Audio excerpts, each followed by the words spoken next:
Little motherfucker gonna try to rob me. Well, I'm gonna show you how we do it up here in Bacon. No, I wasn't trying to rob. Shut up! Before I bust a cap up in you.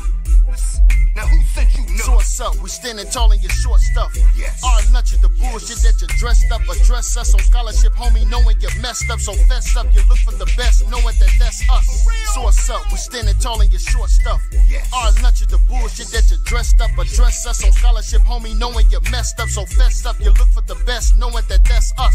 Sword clown, know that it's over like it's the fourth down. We the source now, hear a big bang with tanks on ground. More than the scrimmage, yeah, we forcing the Senate, yeah, we pushing no limit. Leave the fight with no blemish. You the hometown, but you not receiving no privilege. We gon' do you bad, rape, rob, and pillage. But we nothing like the white man. I can see that you a big fan. Every time we go live, I see you in the damn stands. Watching and plotting, I see that you stalking a bit. Yes. Laughing at people, they seeing you taking Here's the definition of plagiarism. The practice of taking someone else's work and continuously passing it off as Crazy ass nigga, we the source. Yeah, we cite source. Spitting hot flames more hotter than hot sauce. For real. Drummy ass nigga. Yo, that was hot. That was hot. yo, Source Gang in the building. Source Gang in the building. Oh, hallelujah. We That back, was a folks. great intro, man. That was nice. Hallelujah. We back.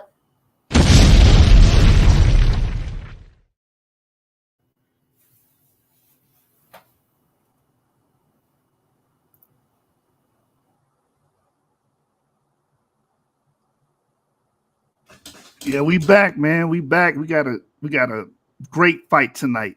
We got a great fight tonight, Jeremiah. We got the middleweight champion going against the pastor Harassa. They're gonna be arguing on the great deluge. Is the biblical narrative of the flood historical? Pastor Harassa is affirmative, and Right, Kyng that's right. Seth is a negative. So I want to see a bloodbath tonight, man. That's right. That's right. Get it.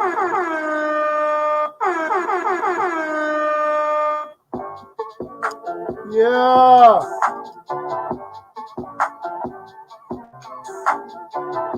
Yeah.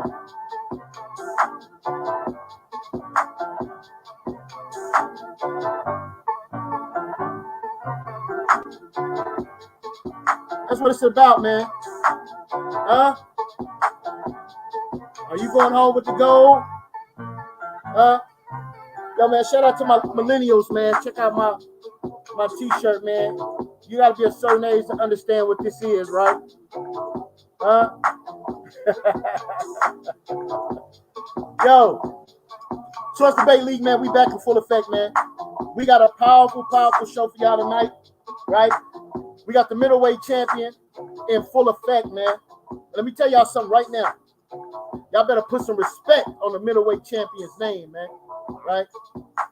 This is the only rematch in the first round of the Elimination Chamber tournament for 500 big ones. Do you have the testicular fortitude to make it to the finals and challenge Josh Shu for the heavyweight championship belt, man? And it's already official. The second place will be challenging Kyng Seth for the middleweight championship. If you lose, send that belt on back so we can get that to the rightful owner of that championship, man. Josh Shu, Scholastic Bully, Source Debate League heavyweight champion. What's good? Hey, man, somebody got to go home tonight, bro. Somebody getting eliminated tonight, brother. That's all I know. You know, somebody going to be on the mat looking up at the lights. You understand? And the other brother going to be victorious and move on to the next round. You understand? So I want to see what these brothers got, what they can bring to the table. I want to see if that brother's still worthy to hoist that belt, brother. I want to see that. Do he still got it? I want to see, do he still got it, man? Let's get it.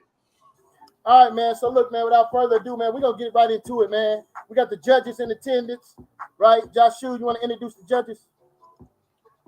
Yes. So we got some good judges, man. I got to bring that out first before we even introduce them. This platform here, we're a diverse judging system, and we make sure we cut back on bias by diversifying the judges. So I want each judge, when I call your name, to explain to the panel your ideology and who you are. I'm going to start with my brother, Adam K. Introduce yourself and explain your ideology. Wonderful to be here, Adam K. Pleasure to have the opportunity to judge. Been watching the channel, met some of the hosts here on Clubhouse, have had some engaging conversations, debates, agreements, disagreements, learning, and I'm an agnostic atheist. All right. And then we got a brother that judged with us on the Sunday show, the brother Dunamis. Introduce yourself to the panel and give your ideology. Hey, grace and peace, shalom, hotep. My name is Dunamis. I'm a Christian of a Pentecostal wholeness background. Glad to be here. Let's see what arguments fly. And last but not least, my brother El Kyng. He will be judging tonight. Introduce yourself and your ideology, brother. Shalom, good morning, good evening, good afternoon. I'm a PK. I was raised Christian in a Baptist church. However, as I've grown and my ideology has changed, I have become non-denominational. All right. Hey, Joshua, you wasn't joking about being diverse, was you, brother? Not at all, brother. Not at all. Welcome, family. Welcome to the Source Debate League, right, where champions are made, right? We actually have a champion in a debate. Joshua, the heavyweight champion, want to see if the middleweight champion still got it. Mike Tyson coming to see Floyd Mayweather, all right? Understand this, man, right? So it's about to go down, family. You want to explain the rules and the time, Joshua? Yes, both brothers agreed to 3 rounds, 15 minutes each, with a question and answering segment, 3 questions each, 30 seconds to a minute time limit to pose the question with a 2-minute response time. The topic is the biblical narrative of the flood historical? Pastor Harassa is the affirmative, and Kyng Seth is the negative. All right, so may the best argument win, Jeremiah. Hey, man, may the best argument win, right? So it's about to go down, man. What's the time frames for the timekeeper? We got 3 15-minute rounds, right? Yes. All right. So let's go, man. Pastor Rasta, he's going first. So the time will start when you share your screen and start talking. If you don't know how to share your screen, hit the presentation button at the bottom. Con, we sharing? I don't see your share yet. Let me give it a try again. Can you hear me though? Loud and clear. Okay, all praise. It says I'm in the show on my end, Doc. Yeah, now you want to go down and hit presentation? Not presentation, present. You got to hit present. Thuata. Hallelujah. Okay, Thuata. All right. Kind of Thuata. Donata. Salaki, I'm here. I mean, I Okay, don't know what you're saying, so I just spoke Spanish. Nigga. That mean you welcome, nigga. Shit. Yeah. Excuse me. I don't know if I got kicked out or what happened, but I'm back. So it's 15 minutes per round, 3 rounds, correct? Brothers will be getting a 2-minute warning. So when you have 2 minutes left, you will receive a warning. Con? Yes, sir. Con, hallelujah. Yabra come here, Bashama Shakashah. May the God of Abraham, Isaac, and Jacob bless you all and to all your households. And salute to my brother Kyng Seth and to the rest of the family members that's here to learn. So my name is Isaiah Yasha'Allah, also known as Karatazaya Ban Yasha'Allah, which means God is diligent, son of Israel. So with that being said, my objective is to not only share that the actual events of Noah's Ark happened, but the evidence and proof is still there, left as a warning for the rest of the world to see what the Father did the first time. I know that we have a lot of different ideologies. I don't support a lot of ideologies. I support what's been documented in the Bible from beginning to end pertaining to Revelations, which also means that I believe that there will be a second destruction that'll happen. So my objective is to warn the people about the second destruction that happened while we present proof. All right. So with that being said, I'm going to start with insurmountable and undeniable amount of irrefutable evidence found about the great deluge. I will be calling the deluge instead of just a flood. Because floods can happen anywhere, but the deluge was a worldwide event that happened. Now, first, I want to start off by saying that not only was it a worldwide event, it was not an isolated incident to where it just happened in a local or regional area, which was something that me and the brother Seth talked about. So I'm going to start with Genesis chapter 1 and verse 1. Now, the word that's in Genesis chapter 1, verse 1 is the word world, right? Or earth, all right, earth. And you can see that right up in here. If you can see my screen share, I put the Strong's number, which is H776. And the Hebrew characters are Ra and Tza, Aratz, which means. Yeah, you're not sharing your screen. It's just man, that's something that should have came with practice, man. So show me, man, that's a shame. What are you trying to do? This time. What are you trying to do? Do you have a PowerPoint?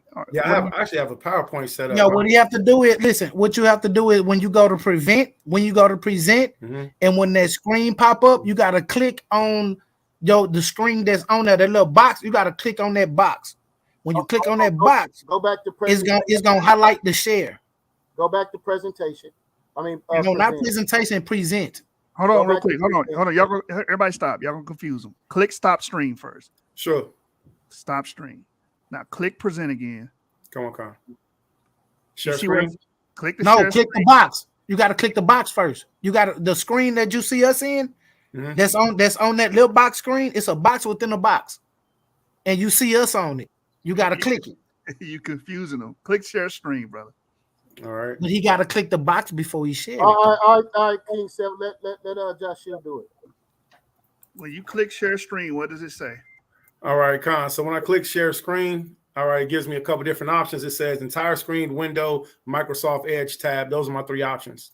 Okay, so do you want to share your entire screen? If you share your entire screen, you can just click your PowerPoint. Okay. Right? Do you have a PowerPoint on your toolbar? You can see PowerPoint. I do. Yeah, so click your entire screen and just click PowerPoint. Okay. All right. So I'm going to hit share, and it's saying share now. Oh, okay. I see what Seth was saying. So click so does that bring it up? Yes. There it is. Excellent. You go. All praise the Most High. So this is what I was reading. You click the box within the box. Right. Come on. Thawada and Thawada, thank you for everybody helping me. I appreciate you all. So again, insurmountable and undeniable amount of irrefutable evidence found about the great deluge. All right. So at the top left corner, the scriptures, Genesis chapter 1, verse 1, and the Hebrew letters and characters that are there are Ra and Tza, which means the entire earth. It means the whole world. There's two different words that's used whenever we're looking at the world. If we look down at the bottom left corner of the screen, I have another word that's here, which is Strong's H8398. And the word that's there is Ba'alah. It's not Baal, it's Ba'alah, which means a portion of the world.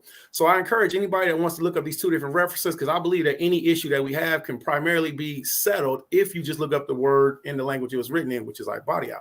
So we're going to start with the word deluge, which I pulled up the etymology of it. And the etymology literally says late 14th century, an overflowing of water, a great flood. And within the etymology itself, it lets you know that the word deluge goes back to Noah's flood in Genesis. All right. A great washing away, or anything that has an overflow. All right. This little screen in the corner is actually bothering. If I click this button, does that take away my screen?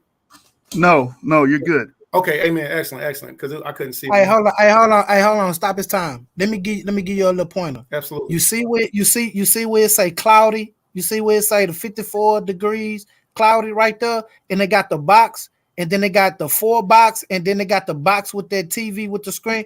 If you put it on there, it'll blow up your whole screen, and it won't have this on the side of it. So you can blow up your whole screen and just click your mouth and go from slide to slide. Now, see, I'm giving out free points. I appreciate you. All praise. So would you say this one right here, this button?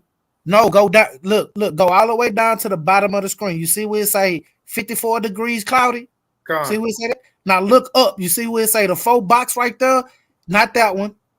And then it go, yeah, not the 4 box. No, go over 2 times. Go over 1, 2. You see the one? No, this little stand. Nah, bro, go back. Okay. There you go. You got it. I think that is that it? Is this it? All right.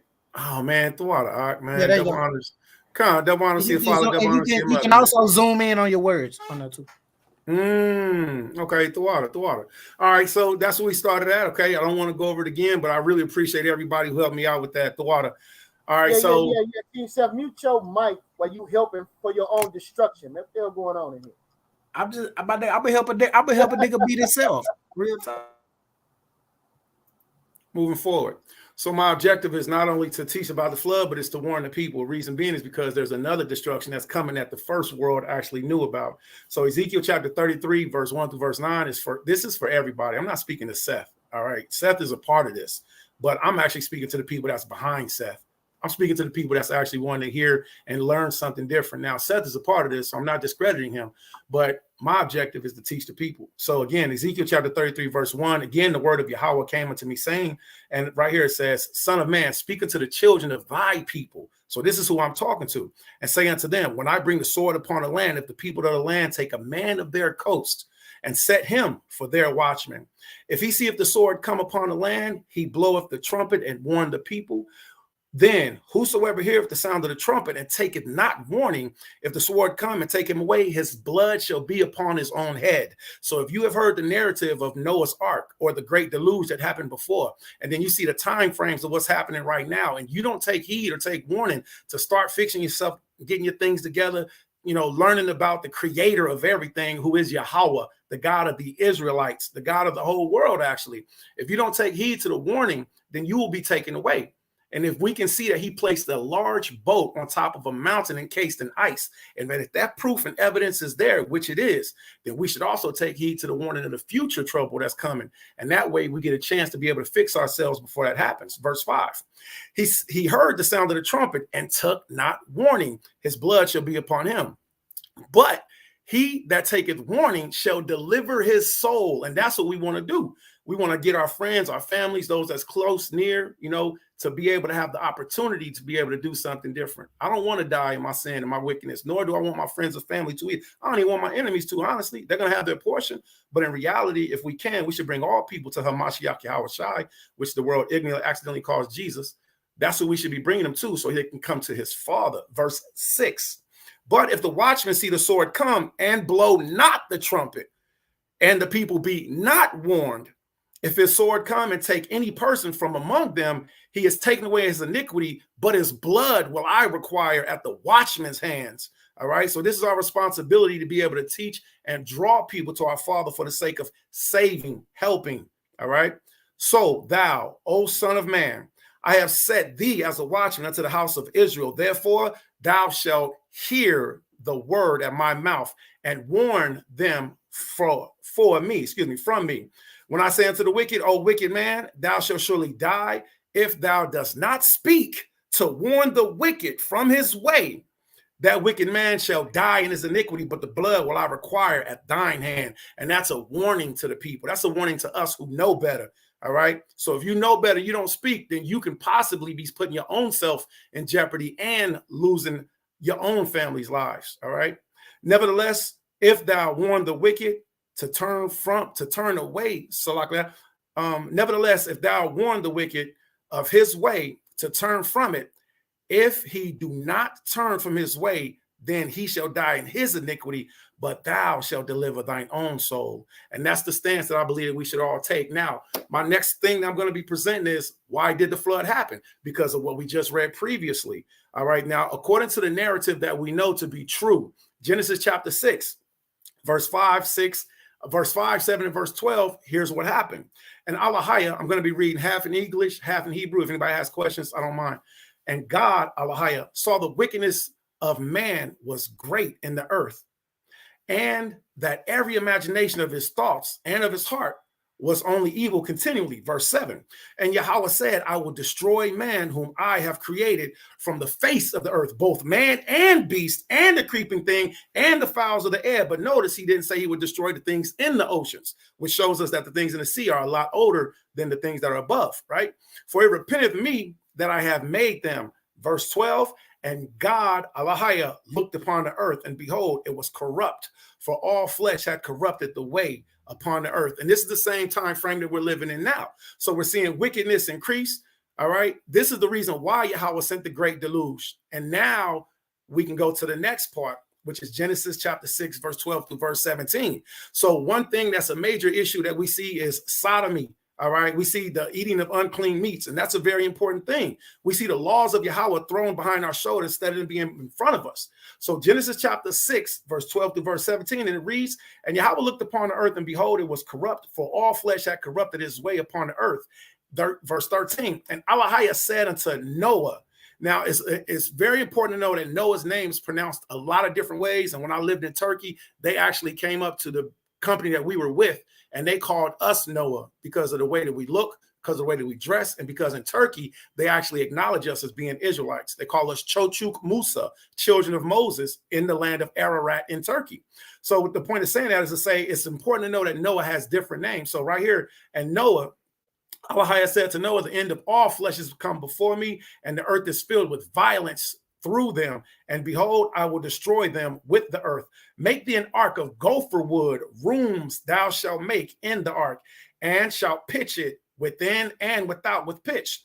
And this is the fashion which thou shalt make of it of. The length of the ark shall be 300 cubits, the breadth of 50 cubits, the height of 30 cubits.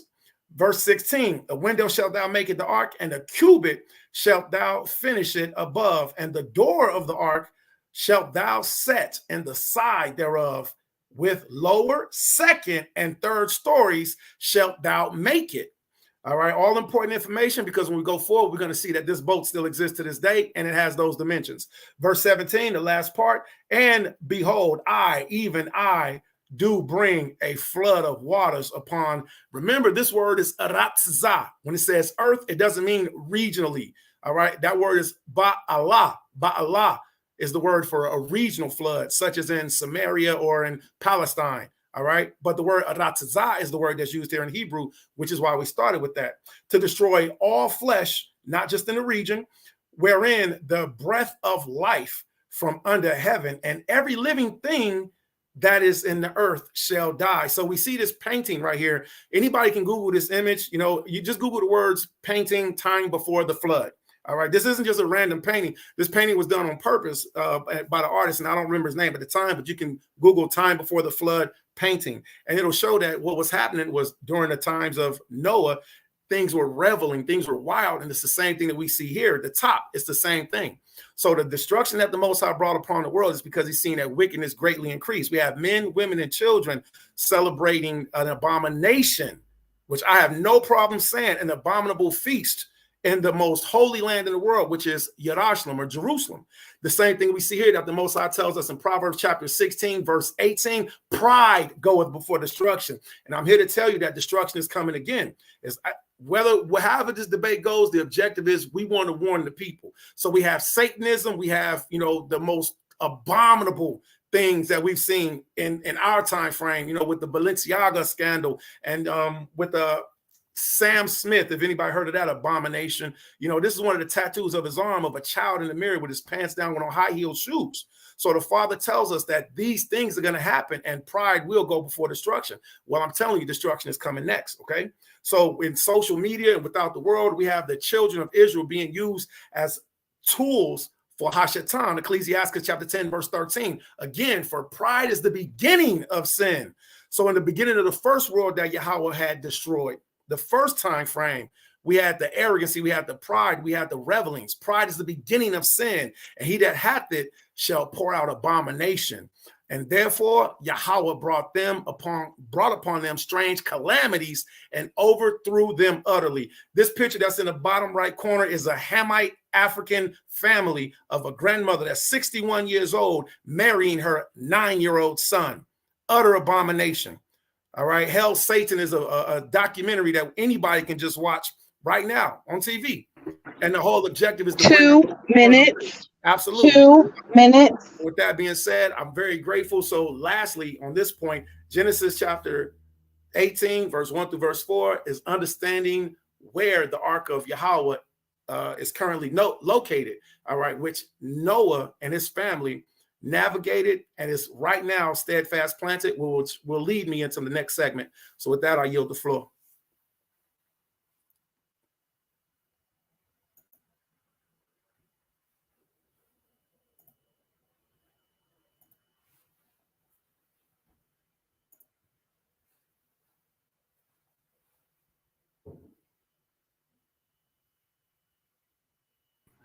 All right, so he gave up his last 2 minutes. Kyng Seth, Jeremiah, did you want to commentate or bring in Kyng Seth? No, let's rock and roll, man. Great round throughout the Zayah. Great round. Clear and concise. Let's go, Kyng Seth. The Texas rattlesnake, it's on you.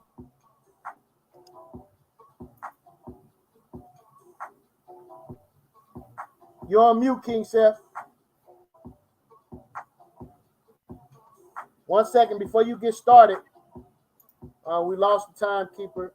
For some reason, it's dropping her off and bringing her back. She'll be back in just a second.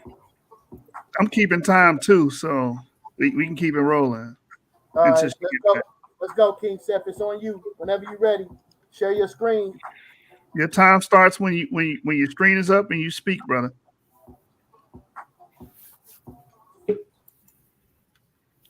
Oh, she's back.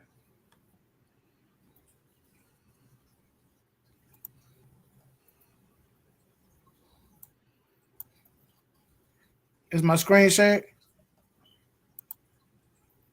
Hello? Yes, it's on the screen. Can everybody hear me? Am I clear? Loud and clear. Okay. Is the biblical narrative of the flood historical?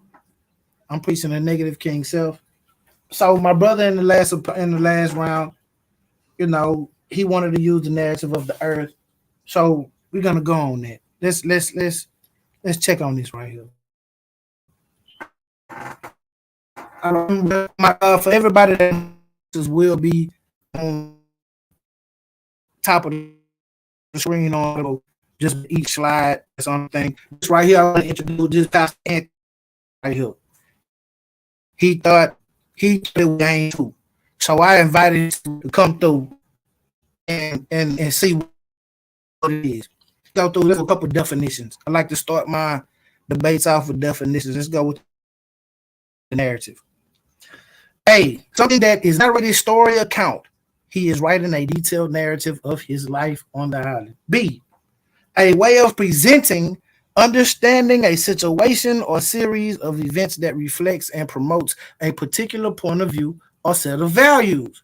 Okay, so you know what I'm saying? I see my man up here, his cars moving. So okay, historical, narrative and historical of relating to or having character history. Okay. Kyng Seth, real based quick, on history. Kyng Seth, your mic is messing up. In the past to reproduce in historical presentation. Okay. Related to history. Based on history. Using in the past to reproduce a historical presentation. Kyng Seth, listen to me, brother. Listen to me. Your mic is distorted. What did you because it was perfect earlier. What are you doing differently? Because your mic started. Let me put then somebody now I got my my wife came in though. Can you hear me now? Hello? I can hear you, but it's still kind of distorted.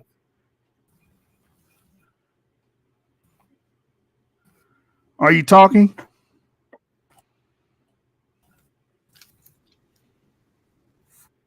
If you're there, say something. Hello. All right, now your volume's low. Yeah. Mic check 1 2. Can you hear me? Mic check 1 2. Can you Yeah, hear me? increase your volume.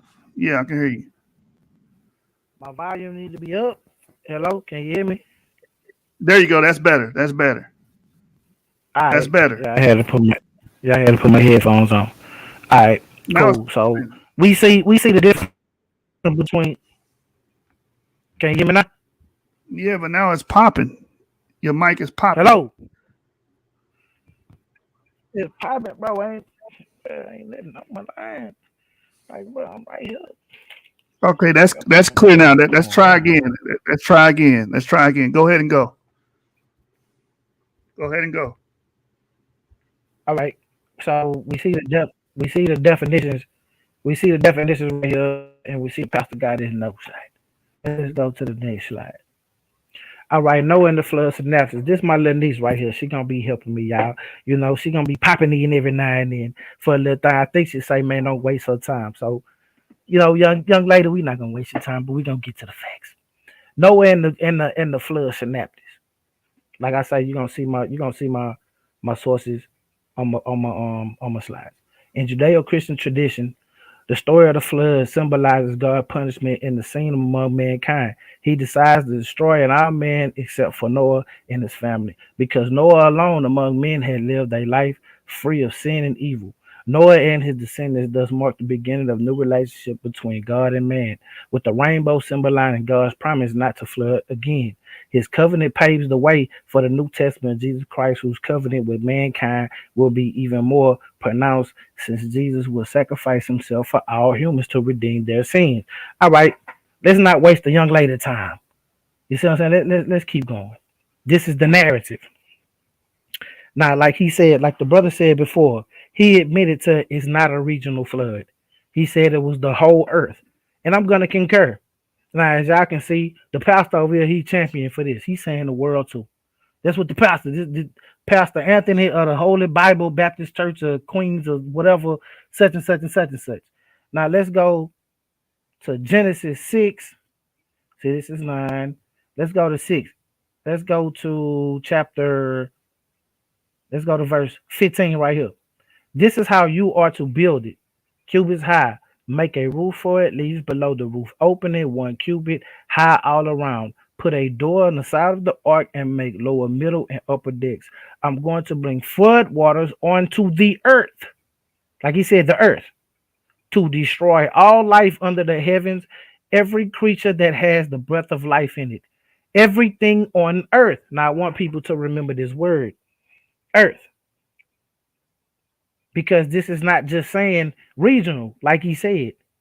Like the brother admitted in the first round, that this is not a worldwide, this is not a regional flood. This is a worldwide flood. Let's get it. So, but I will establish you and your wife and sons, wives with you. You are to bring into the ark of all living creatures, male, female, to keep them alive with you. 2 of every kind of bird and every kind of animal, and of every kind of creature that moves along the ground, which come to you. Blah blah blah. We know what he say. That. Let's go to the next one. Let's get our thinking pad out, let's young sis. Let's get it. So she gonna hit y'all up with the blue letter Bible. We're gonna hit y'all up with the Hebrew lexicon, Strong's H12, Adamaya, Ayada, Ed Ayama. Right there, Genesis 6, right there, H9. You can look it up. Everybody can go to it. Like I said, all of my sources are on my slides. And the Lord said, I will destroy man whom I have created from the face of the earth. So this is meaning the earth. So the narrative is the flood encompassed the whole earth. This is the narrative. Because we already said in the beginning, and we did already the looking up in the definition of the word narrative. So let's go here. We see the narrative that the whole earth was flooded, both man and beast, and every creeping thing and fowls in the air, for it repenteth me, and I made them. Okay, I dive in y'all ground. Let's see outline of biblical usage.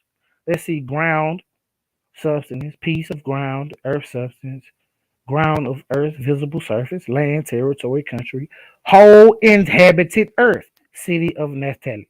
Okay, so we know by the context of which this means, like I got the figure up here, the 3D figure up here with the water moving. That means that the whole earth was covered with water. That's what this means.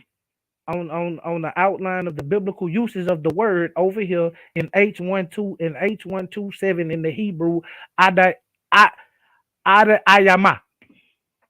Whatever it is, it's on the screen. The young sister looked it up, so let's get it. Thank you, sister. I appreciate that, young niece. Let's get it. Let's go to the next one. Okay. Evidence of the same story being told previously before Israel. As I said, my sources are at the top of the screen. Y'all can go to that if y'all choose. This is how Professor Ronald S. Henley of USC Berkeley explains the beauty of the biblical story of Noah's flood. Now, I want y'all to listen to these words that these scholars use as I go through the debate. Even if, as more of a casual student of ancient texts, you are aware of the Babylonian predecessors. Now, we know what the word predecessors mean. Let's not act like words don't have definitions to the biblical flood narrative. You may not understand the critical difference between them and the Genesis tale, or what those differences tell us about ancient Israel. As Hindell explains it, the best stories, keyword story, the best stories, of course, are a vehicle of profound insights into our relationship to the world, each other, and God. Flood stories live in many cultures. And like an ordinary battle of the late Bronze Age in Western Anatolia became Homer's epic for the Trojan War, a flood that second largest in a tragic to the ancient Mesopotamian village could easily grow over centuries into a biblical cleansing of the entire earth at the hands of God, because that's what they saw. So, like he said, this is not a regional flood. This is his argument that this is the whole world. Now let's keep going. Babylonian flood tablet. Babylonian flood tablet. The Gilgamesh epic tablet. A 7th century BCE copy found on the Assyrian Henry Layard and Nineveh is shown here. Euphotesium scenes Gilgamesh of the great flood that destroyed the world. A story which details similarities to Noah's flood in Genesis. Photo, you already know it's at British Museum. These are facts. Let's go. Flood mythology. This Britannica. This is a Britannica source. Greek legend. In Greek, Diacathalon, the son of Prometheus, the creator of humankind, is equivalent to Noah. When Zeus, the king gods, resolved and destroyed all humanity by a flood, Diacathalon constructed an ark in which, according to one version, he and his wife rode out the flood and landed on Mount Panophysius. Come on, man, let's stop the cap. Now let's go. See, this is my Indian. This I want to introduce y'all to the Pika right here. She don't know. This my Indian. She don't know. That's why she's shaking her head, because she from India. She like, hold on, right? According to the Indian flood mythology, man Manu was a sole survivor of a great flood, combining characteristics of the Hebrew Bible figures of Noah and Adam, the first man, and the Shinetha Pi Brahma. Recounts of Manu was warned by a fish to whom he had done a kindness that a flood would destroy the whole of humanity. He therefore built a boat as the fish advised. When the flood came, he tied his boat to the fish's horn and was safely steered to the resting place on a mountaintop. When the flood receded, Manu, the sole human survivor, performed a sacrifice, pouring obligation of butter and sour milk into the waters. After a year, there was born from the waters a woman announced, and that was the daughter of Manu. So we can see by these stories that okay, maybe this flood story ain't just happening with them. Maybe Israel is just Johnny come lately, because these people right here are way before them, are way established before these people. Now we gonna get into that, and I'm gonna show you that in a couple more rounds. You did what I'm saying? So watch this. So Pastor, why you booing? Why your thumbs down? I know you don't like this. You know what I'm saying? Forget Noah's Ark. That was no worldwide flood. As again I say, my sources are on the screen. The worldwide flood described in Genesis 6-9 is not historical. That's a key word right there. That's in the debate title. It's not historical, but rather a combination of at least two flood stories, both of which descend from earlier Mesopotamian flood narratives. There's another word that's in the debate title. Narrative. It's a narrative. Note that this does not mean all of the claims made in the Bible are false or true for that matter. I'm dealing here only with the biblical stories of the flood. Also understanding that the slippery slope claim of all the Bible is true or none of it is true is simply an unnecessary rhetorical device designed to keep readers from doing precisely what scholars do every day, which is analyze each claim in the Bible on a case-by-case basis. It is not necessary to accept an all or none stance toward the Bible. Now, watch this. This is a quote from Dr. Robert Galley of the University of Iowa in America, the Mensa. He say, in order to even entertain the possibility of a worldwide flood, one has to bypass all laws of physics, exist the realm of science, and enter into a realm of miraculous, which many believers are willing to do. If you're willing to do that and just keep telling your children that Santa Claus real, that's you. But don't come to me trying to tell me it's real, because I'm look, get your notepad out. There you go. Look, Pastor. Look, the Pastor. You better get your notepad out. That's what I'm talking about. Forget it about Noah's Ark. There's no Wi-Fi. Most biblical, not as I say, my sources are at the top. Most biblical and hello, can am I still here? Can people hear me? Loud and clear. You're clear, okay. brother. Okay, cool. Most biblical and ancient Near Eastern scholars argue that the flood is a mythical story adapted from earlier Mesopotamian flood accounts.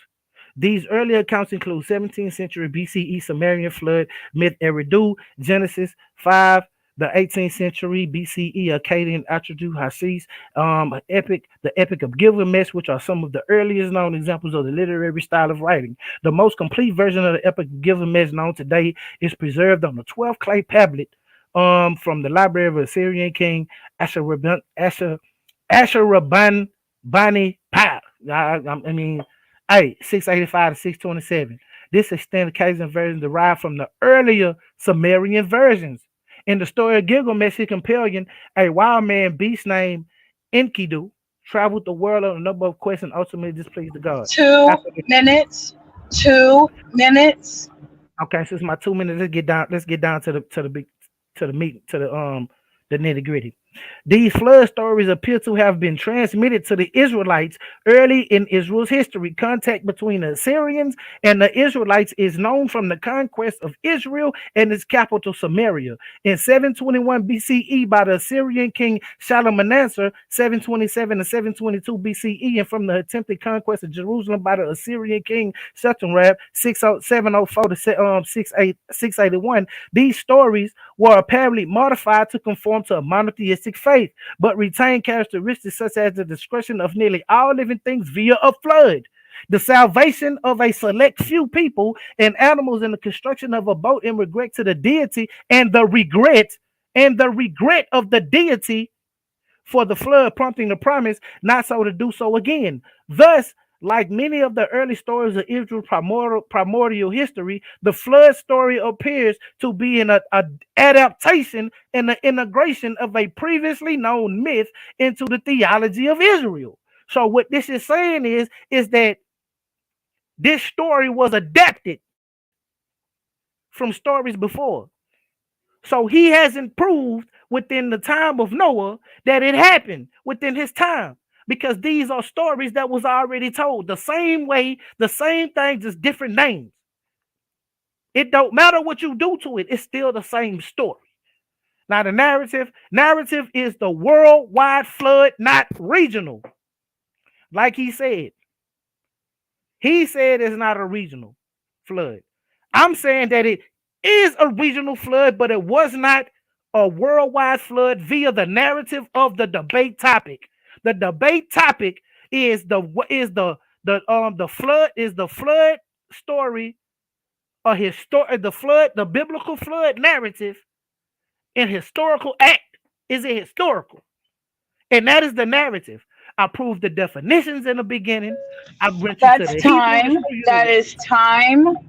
That is time.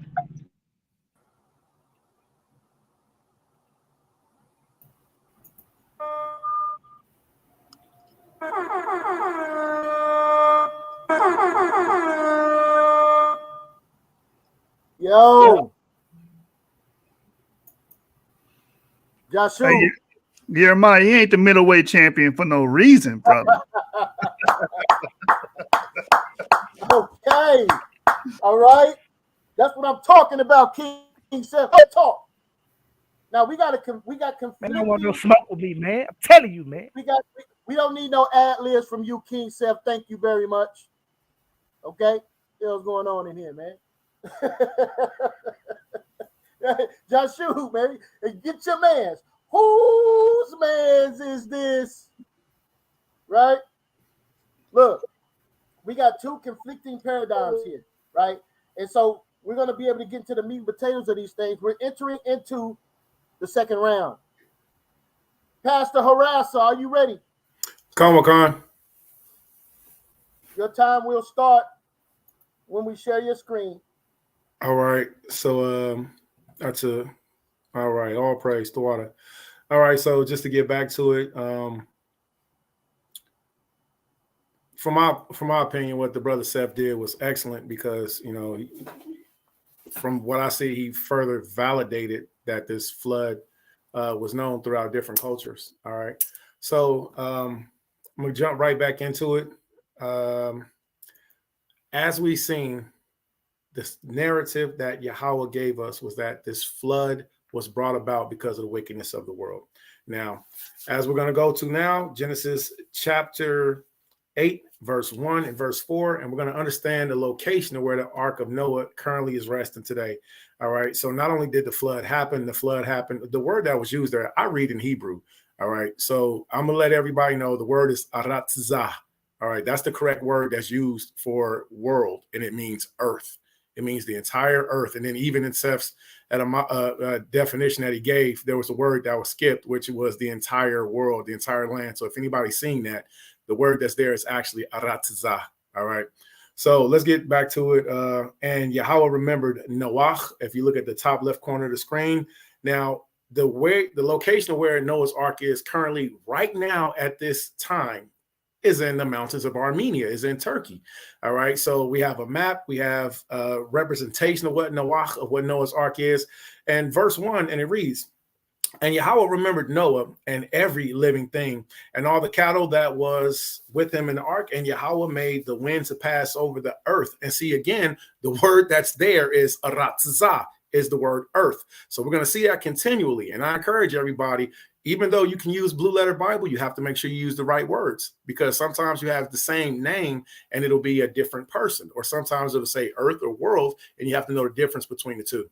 So with that being said, we made the wind to pass over the Aratzah, the earth, and the waters assuaged. Verse 4, and the ark rested in the 7th month on the 17th day of the month upon the mountains of Ararat, of Arat.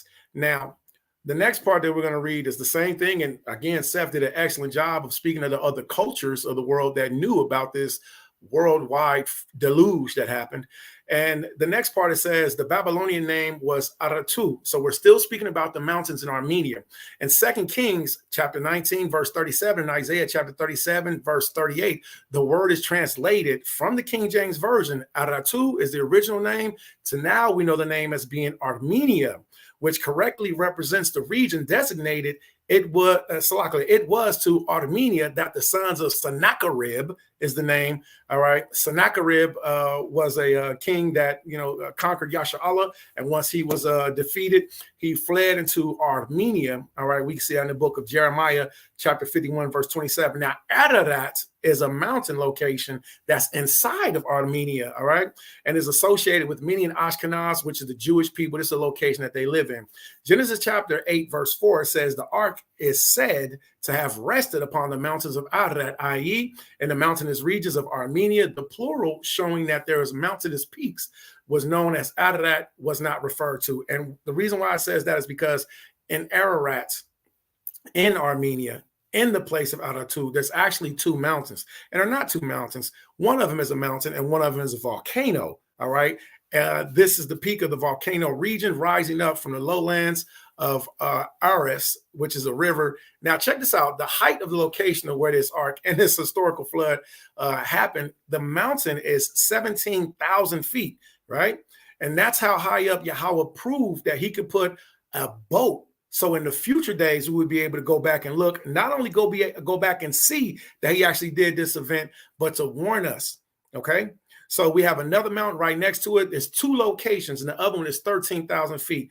Now, here's a historical reference that we're going to use, which is Flavius Josephus' Antiquities of the Jews, which was a master historian of the Levitical priesthood of the Israelite culture. Now, I do agree with Seth that the narrative came all the way down to every culture, but it's not that Yasha'Allah or Israel, we adapted it. We just had a better record of it. And the other cultures that didn't know the exact record, but they knew it happened from a flood, all of us came from 3 sons of Noah, which was Shem, Ham, and Japheth. So the other cultures knew about this flood, but Shem's bloodline, which passed all the way down to Abraham, Isaac, and Jacob, we kept better records.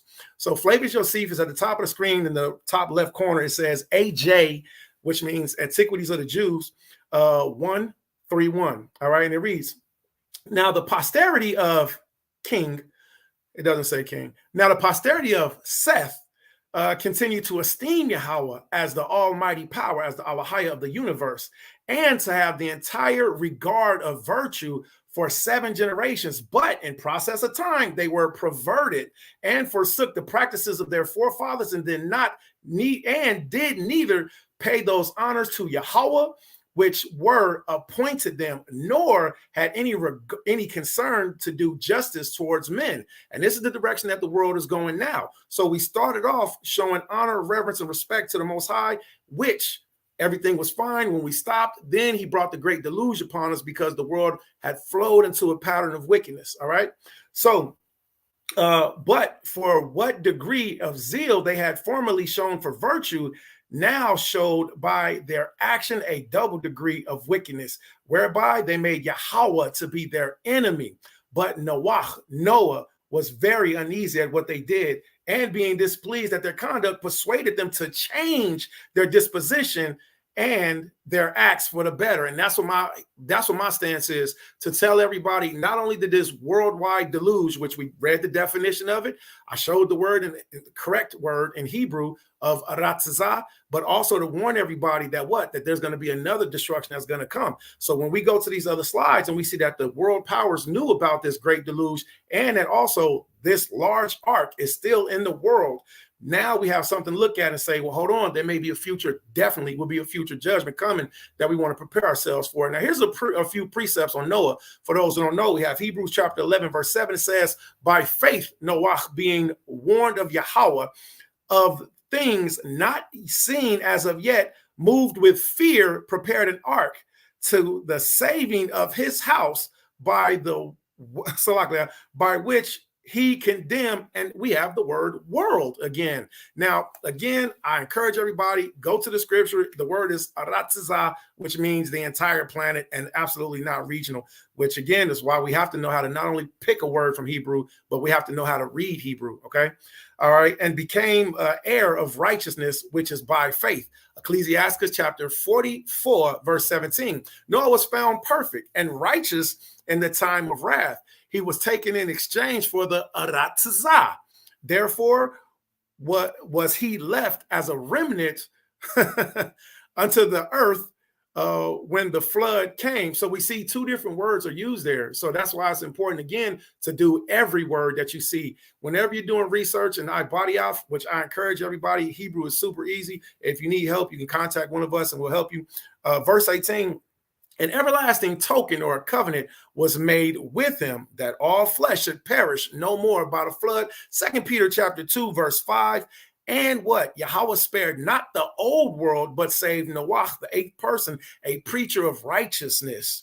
All right. The flood upon the Harassa. This word is everywhere, upon the world of the ungodly. So what was this token that Yahweh left? Yahweh left us the token. In the background, you can see it's not me, it's the image of the rainbow. That's the objective, is to say, not only did this flood happen, but the promise that the Most High gave us. In Sirach chapter 43, verse 12 through 11 through 12, Yahweh told us to look upon the rainbow and praise him that made it. Very beautiful it is in the brightness thereof. Verse 12, it compasseth the heaven about with the glorious circle. The hands of Yahweh the Most High hath bended it. All right. So Yahweh gave us this promise after he did the great deluge. All right. Genesis chapter 9, verse 13. I do set my bow in the clouds, and it shall be for a token of covenant between me and the Strong's word. H776 is Harassa. So the incorrect word was used. And again, we have to know how to speak Hebrew. And anybody can go and look this up. That's the word that's used in Hebrew, not the word that Seth used earlier,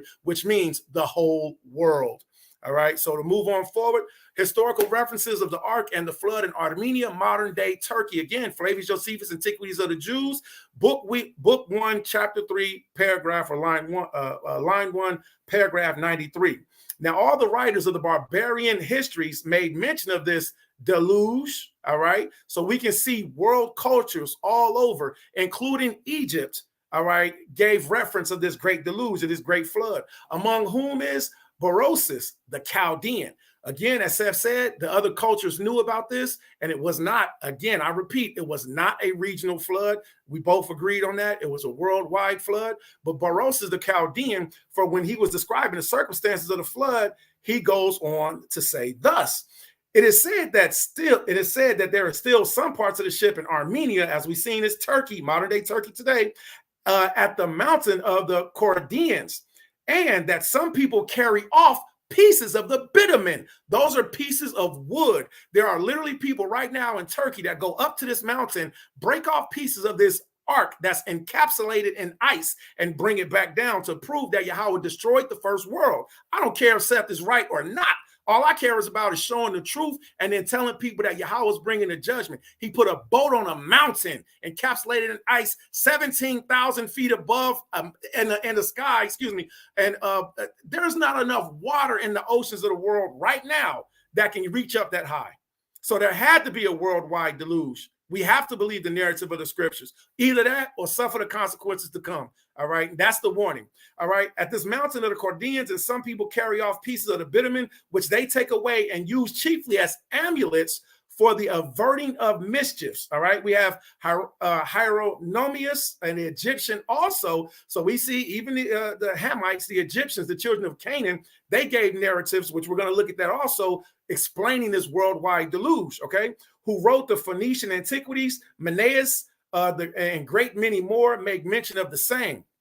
All right. Now, Nicolaus of Damascus, please everybody go look him up. In his 96th book, have particular relation about them, whereas he speaks thus. And the great mountain in Armenia over the Minyas called Baris. Baris is the name of the mountains also in Mount Ararat. It was called Baris, all right, in cuneiform, all right, upon which it is reported that many who fled at the time of the deluge, remember the word deluge means global flood, all right, were saved, and that one who was carried in an ark came on shore upon the top of it, and that the remains of this timber were in great while preserved. This might be the man whom Moses, the legislator, which means the lawgiver of the Jews, wrote. All right. The travels of Marco Polo. So we're looking at more historical and biblical references. So Marco Polo, the historian, right? Let's see what he says. His section is called Armenia in book 1, chapter 3. The people of that country are the Armenians and are subject to the Tatar, which was the ruler at the time.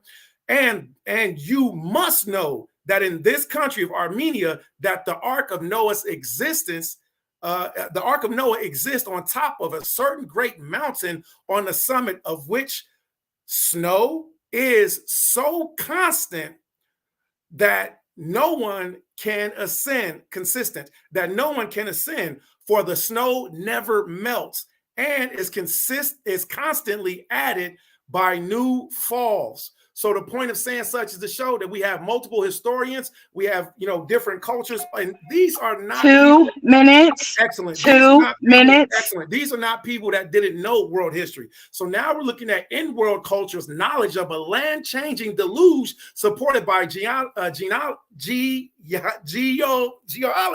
I'm gonna get that one.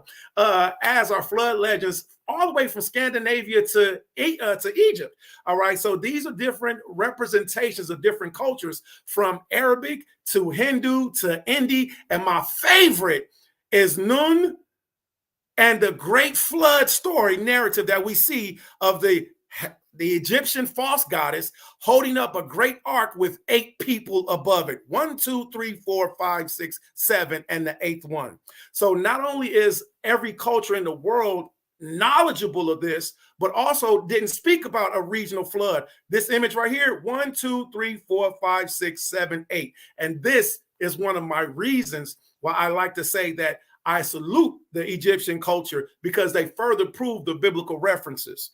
All right, next slide. I'm going to yield the floor on this. All right, this is called antediluvian or pre-flood, which Seth spoke about earlier, Sumerian information, which is going to show more details in cuneiform how the flood actually happened. And it happened over time and across the world. And with that, I yield the floor.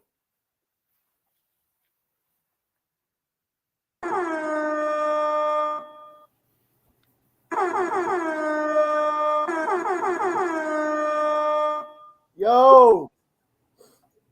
Okay. Joshua. Man, this brother went to the antiquities, man. This Hey, man, brother. listen, man, it's starting to make a lot of sense to me, right?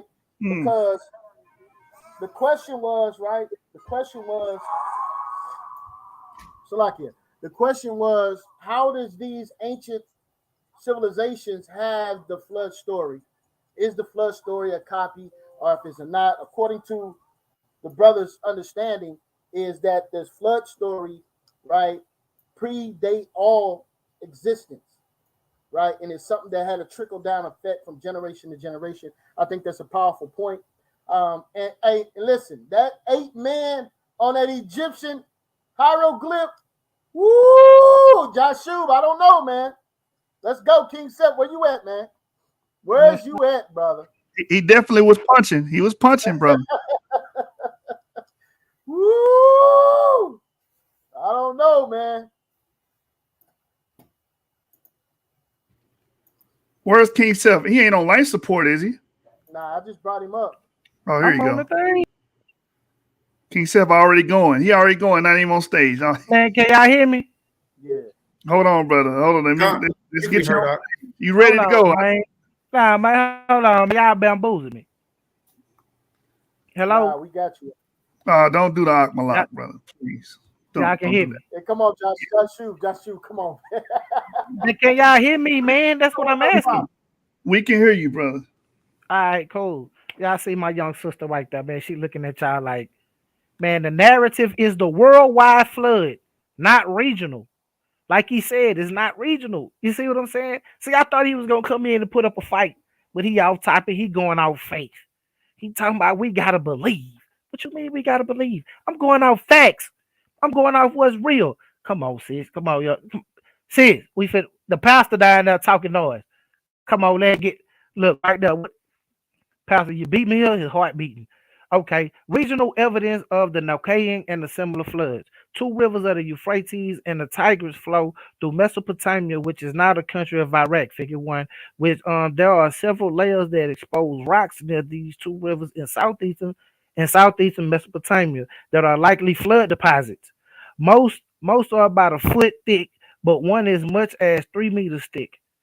Flood debris from the same thick deposits along the Euphrates River near the ancient Sumerian city of Shuruppak, about 200 kilometers southeast of Baghdad, have been dated by C14 method, aging the area by 2900 BCE.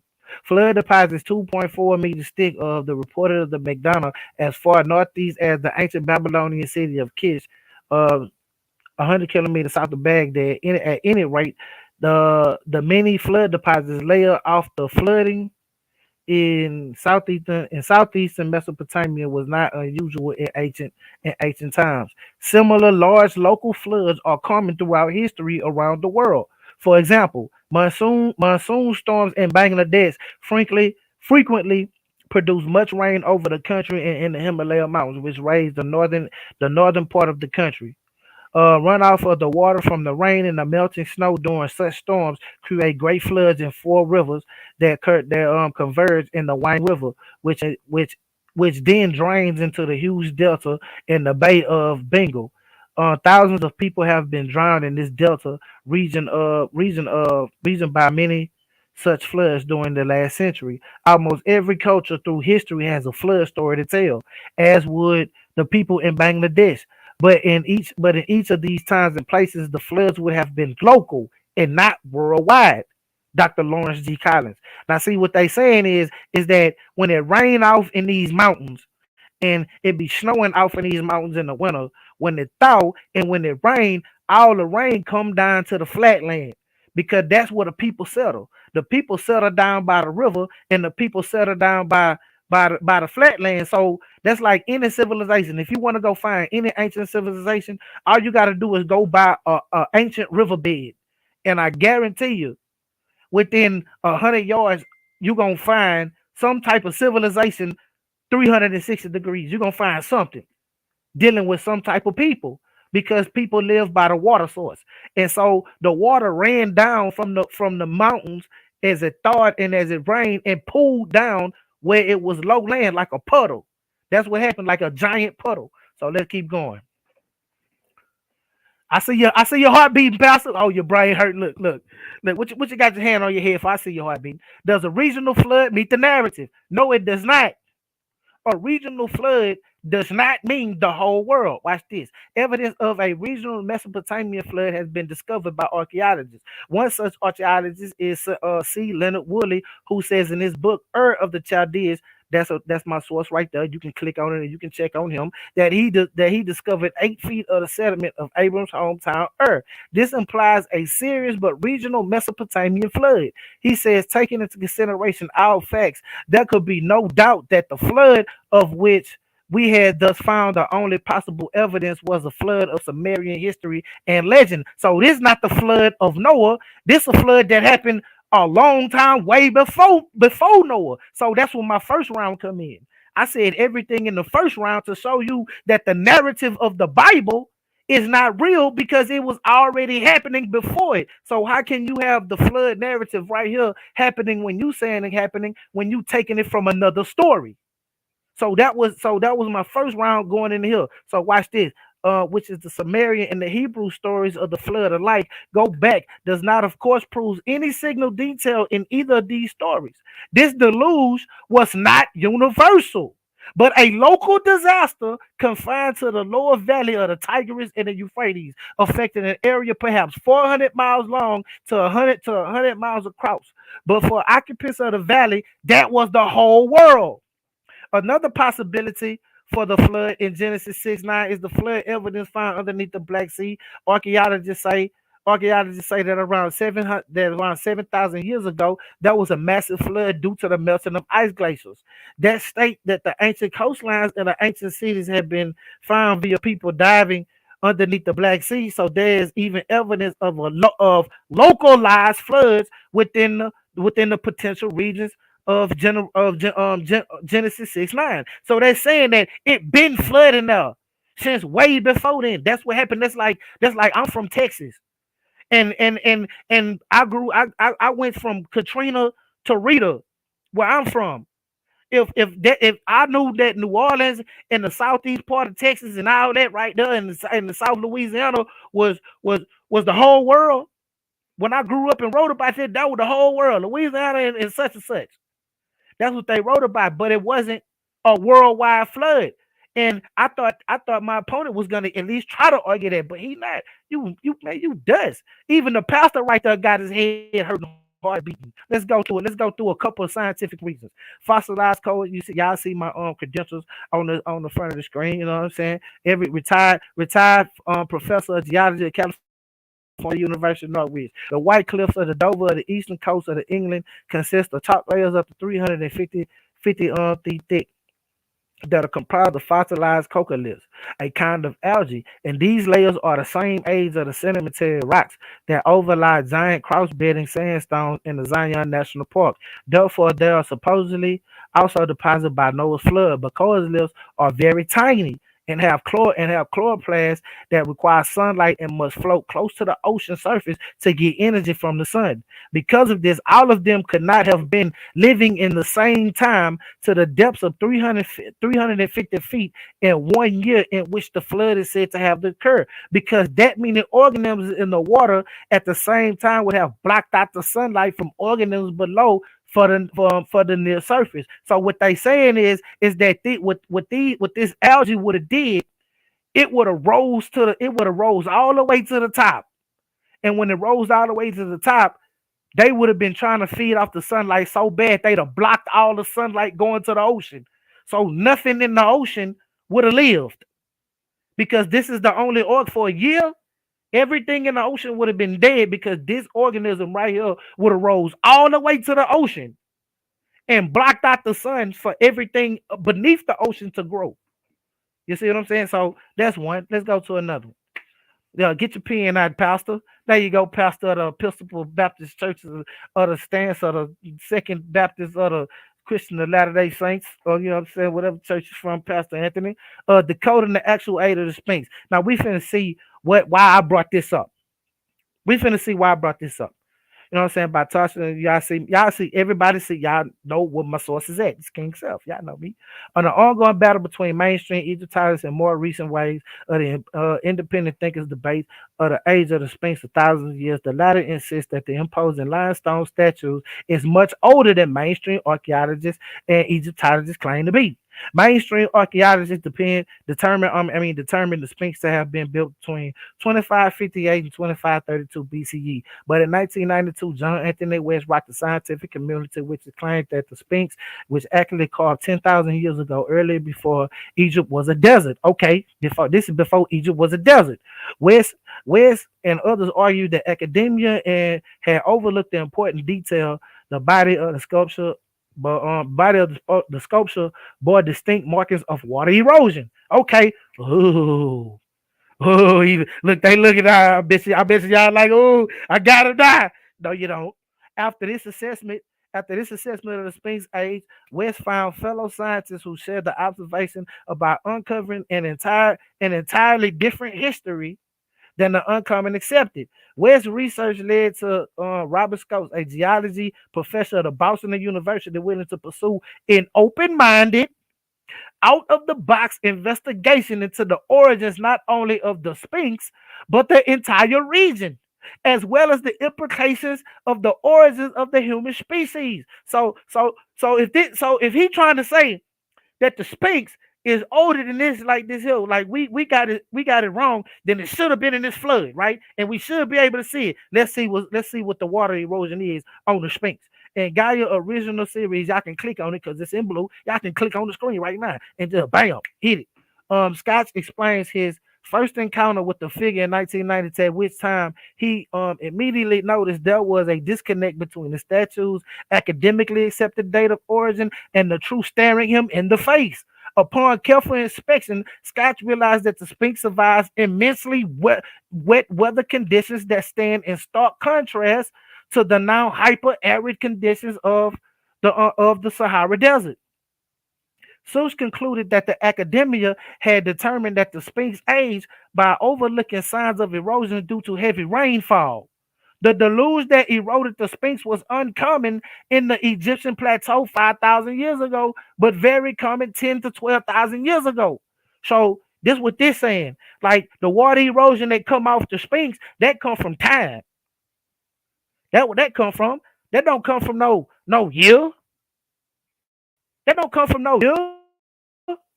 That don't come from the flood. No way, man. All that right there for them to see that now in 1992 from 12,000 years ago to date that. Come on, man. Let's stop the cap right now. Let's keep going.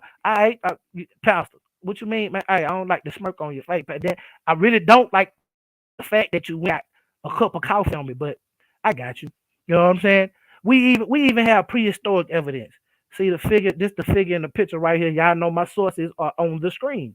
Eggs in the nest are of identified dinosaurs. When this nest was found and exposed, upper parts of the eggs were eroded away, so it was covered in plaster and turned upside down. Further preparations exposed the lower parts of the egg as shown. In the AMNH, that's American Museum of Natural History, the oil dinosaur egg. Nests of the dinosaur eggs are found in several places around the world. And it is illogical that dinosaurs could have enough time to create these nests and lay their eggs while they were fleeing from rising waters to reach higher ground. There's another source at the bottom of the screen. So let's keep going. You see what I'm saying? We got prehistoric evidence. Yeah, I don't like yo. Sis, get on him. Get on him. Let's go to some Grand Canyon facts. Let's go to some Grand Canyon facts right here. The stair-stepped appearance of erosion and sedimentary rocks in the Grand Canyon with sandstones and limestone forming cliffs and shells forming gentle slopes cannot happen if all these rocks were deposited in less than 1 year. What they saying is that what they saying is that if it was a worldwide flood in the Grand Canyon, all these sandstone rocks and all these limestone rocks, because limestone rocks, they're easy to chisel.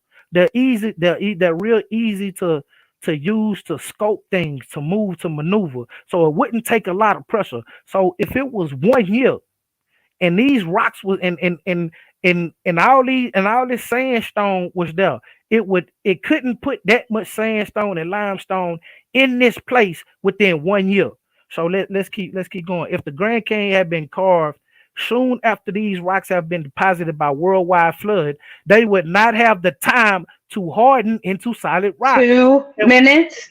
2 minutes. Thank you, sister. They would have not been time to solid rock and would have been saturated with water. Therefore, the sandstones and limestone would have slumped into carving of the canyon and would not have formed cliffs like the form above up here that's circling my 3D. You see how it slumped right here?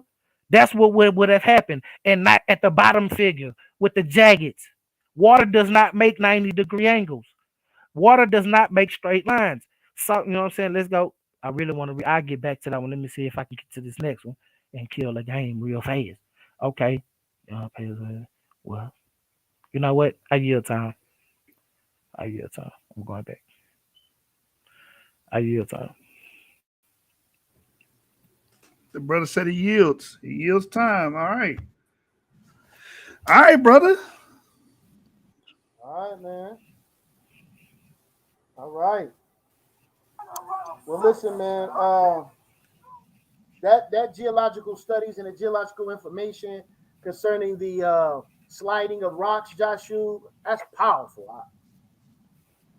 This is why this man is the middleweight champion of the Source Debate League, man. Let me make that extremely clear. If you thought it was going to be a cakewalk, you were sadly mistaken, all right? Understand that. All right? The Pastor Harassa, are you ready? Go on. Top of the third. This is the top of the third. So is this the final presentation? Yes. Okay, Con. All right, well, let's get to it quick. So once again, the word deluge is an overflowing of water, such as great flood, as in Noah's flood in the book of Genesis. That's one thing I want to bring out. Secondly, again, using the correct words in body of Hebrew is very important. All right, so the word Harassa, once again, I'm not going to spend too much time on this.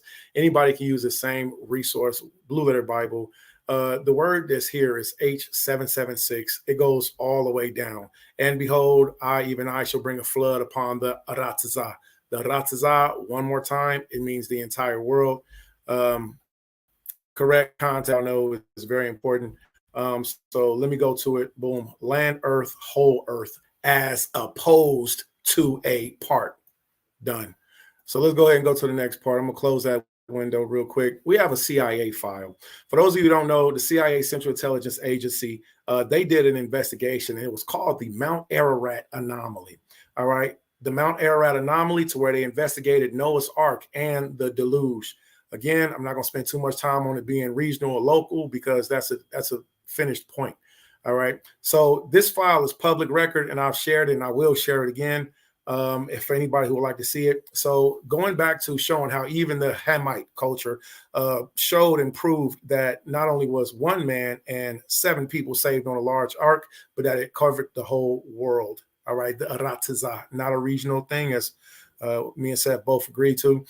Seth brought this up earlier. He did a really good job on it. This is the antediluvian, which means the pre-flood narrative. All right. And the pre-flood narrative in the story called the Epic of Gilgamesh, we see that there was a man who was a representation that was like Noah, which we know that the great flood goes back throughout all cultures. All right. So in this culture, we see that this flood happened, and the same thing, the same word is used. It's the word deluge. All right. Now, another beautiful part about it is that even in this, where the cuneiform letters or characters are being used, we see that the so-called ark is called the so-called Ark tablet, all right, Babylonian flood tablet, all right, which shows us that the tradition is that the Armenian location of where the Ark of Noah is currently resting today happened in a universal flood upon mountains called Massis. And then you can see the cuneiform letters, characters over here. My source is down here at the bottom if anybody would like to look that up and find out the details of it. So again, even more showing that this is a worldwide event that happened that everybody knew about on the planet. All right. I think that outside from my opinion, whenever we can see that other cultures are all saying the same thing, and we should pay attention to that. There's not one culture on the planet, you know, that doesn't know about a deluge, a great flood. Now let's revisit the resting place of Noah's Ark, which is in the location again, Turkey, Armenia. All right, and it tells us that when the rain ceased, that the water did, but just began to abate after 150 days. That is on the 7th day of the 7th month. It then ceasing to subside for a little while. After this, the ark rested on top of a certain mountain called Armenia. So not only proving that Noah's Ark is a real item, it's a real antiquity. All right. The deluge happened. And I don't care if a person believes that it was regional or local. I don't care. What I care about is actually seeing, okay, well, did this event happen? This event did happen. Okay, so that means that this book that spoke of it happened. Okay, so that means that this book that spoke of it also prophesied that there would be future events that would happen, which we've seen. Every prophecy that we've seen in the Bible up to this time frame has happened and come true. So the next thing that we'll be looking at is the destruction of the next world and the coming of Hamashiach Yahushua, which is what we want to protect ourselves from by getting back on the right path. Therefore, however, the Armenians called this place the place of descent, for the ark being saved in that place, its remains are shown there by the inhabitants to this day. All right, Flavius Josephus, Antiquities of the Jews, and it reads, now the sons of Noah were 3, Shem, Ham, and Japheth, Shem, Japheth, and Ham, born 100 years before the deluge. This word is constantly being used. All right, so I'm not good at playing word games. I just say exactly what it is. I'm not accusing nobody of it. I'm just really good at being specific. All right, so the word deluge, again, anybody look it up for yourself. It means a global flood. These, first of all, descended from the mountains unto the plains, which Seth excellently spoke about, that after the deluge, that the waters assuaged and went down from the mountain of Ararat, and the people lived in the plains of Mesopotamia. All right, so, and fixed their inhabitations over there. Now, what we're looking at, in case you've never seen this in real life, is the actual ark that Yahweh saved 8 people on and that the world knows about. So this ark is currently resting on the top of the Mount Ararat, and the CIA Central Intelligence Agency, George A. Carver, 64, retired high-ranking Central Intelligence Agency officer who later made frequent appearances in the media, died of cardiac arrest June the 26th at North Aradun, hospital in Glen Burnie. He had a history of heart problems. Dr. Carver, pay attention to that name, look him up, because he's the one who actually did the files that we can get publicly now through the Freedom of Information Act. Now, this file I actually have saved up, which is this right here. This is the actual file from the Central Intelligence Agency, all right, and it has the records of the conversation of the CIA and proving that they were doing investigations, trips, and also assisting people in showing that Noah's Ark is an actual a relic. All right, here's the location that it can be found in, and we'll look at that a little bit more later. But first, let's look more at the CIA. Dr. Carver, okay, so his credentials are there. Central Intelligence from 1973 to 1976. 1976 to 1979, personal representative for the director. So this man had clout, right? He was twice awarded both the Defense Department Distinguished Civilian Service Medal and the CIA's highest award. Okay, so this man tells us that what they did was they used a satellite that's right here documented. It's called the QuickBird satellite, the world's highest resolution satellite, to photograph what they call, the CIA calls it the Ararat anomaly. All right, so the Ararat anomaly. He has said that it is said that he is 98% sure that this object is an arc because of the beams of wood he said were visible in the images. All right. Dr. Carver, once again, Central Intelligence, all right, CIA concealed traces of Noah's Ark on Mount Ararat for over 50 years, right? Now, here's this quote. Well, I don't recall the CIA working on Noah's Ark, but I do remember that at the time there were some pictures taken and there were some clear indications that there was something up on Mount Ararat, which was rather strange. There was various archaeological expeditions that were mounted, and all of this information you can find right here in this disclosed document, all right, with the director of the CIA's signature on him. All right, so that link is also shared, so anybody can get that. I put the link in the top corner so you can get that for yourselves. All right, now we see he says it was rather strange that there was various the ark was rather strange. There were various archaeological expeditions that were mounted. Now I'm going to skip down to the highlighted part, being short on time.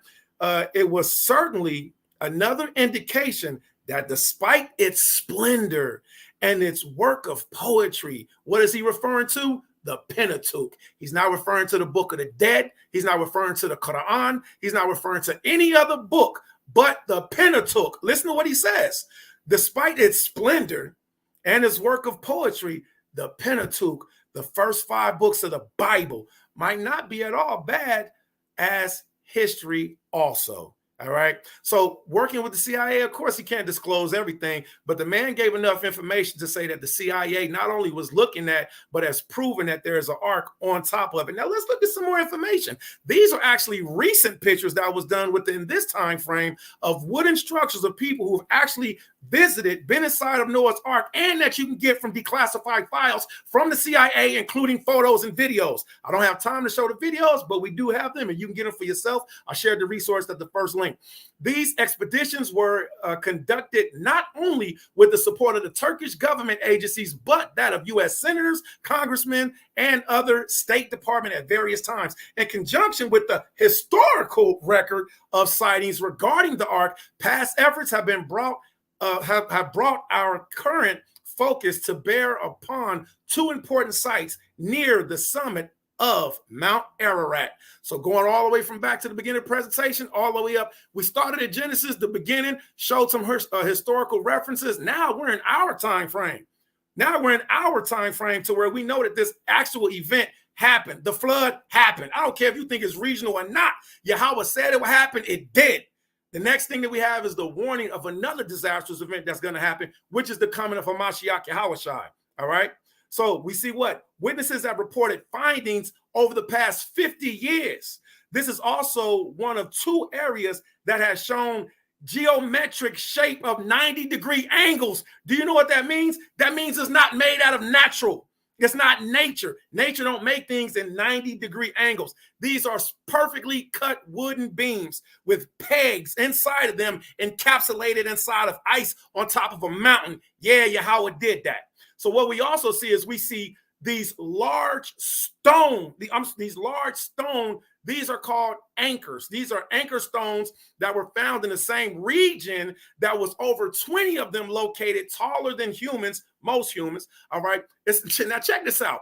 In the small town of Arzep in Turkey near Ararat, there may be over 20 spread out over the vast area. Each one of these 8 stones have 8 carved crosses. Many are half buried, clearly have been there for some time. Discovered over 15 years ago, they are believed by many to be anchor stones for Noah's Ark. They would have acted as stabilizers for the Ark. Now check this out. The translated name of this town, Arzep, it means 8. The town name is after 8 people that survived the flood. Lastly, we're going to look at a couple other images, and anybody can go back and screenshot this. You can share this. You can look at it for yourself. These are the topographical images of Noah's Ark. And if your eyes aren't familiar with it yet, I just encourage you to go back and look at it. The government of Turkey, the government of the United States, all of these governments, Russia knows about this. This is a worldwide event. Now, these are actual inside 90-degree angles and perfectly carved wood structures inside of a mountain. Closing warning. Here's my closing warning. Matthew chapter 24, verse 37 through 39. But as the days of Noah were, so shall also the coming of the Son of Man be. For in the days before the flood, they were eating and drinking and marrying and giving in marriage. We was having sex, all right, until the day that Noah entered the ark. I refuse to listen to anybody who could possibly get me and my family killed because they're an unbeliever. I would rather say, hey, believe just in case. And yeah, I'm going to say believe. Yeah, I'm going to say believe. And I encourage you all, go back and look at the evidence and proof, have something to stand on. And they knew not until the flood came and took them all away. So shall the coming of the Son of Man be. And there's the warning. All right, that's what we're looking at. Deuteronomy chapter 30, Acts chapter 3, and 1 John chapter 3 through verse 4. Our people weren't taught how to repent. The definition of sin is transgressing the law. So I'm here to tell you what your pastor didn't tell you. Learn how to stop sinning. 2 minutes. Excellent. 2 minutes. Come on, excellent. So let's yield it off on this.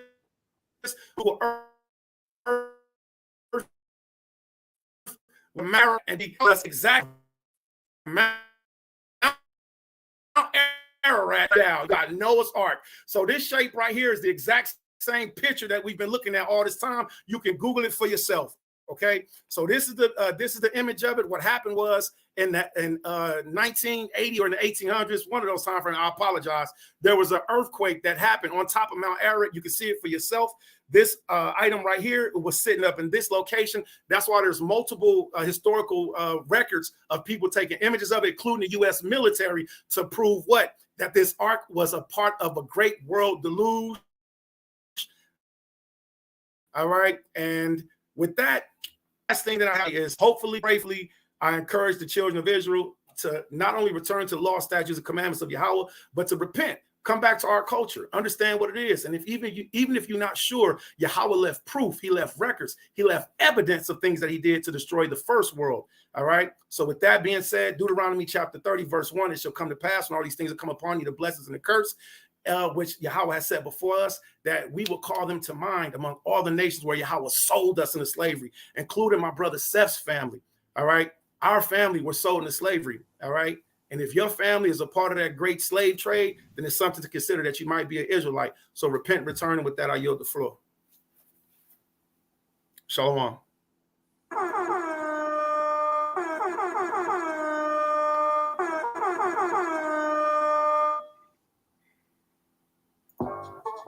right. I want to make something clear concerning this debate right now, right? I want to make something clear. All right, so this comment was stated in the comment section by our dear brother James Cassell. James Cassell says, so it being local or global means everything. I want to make this clear. This debate is not about a global or local flood at all, family. This debate is the biblical narrative. It is the biblical narrative of the flood historical.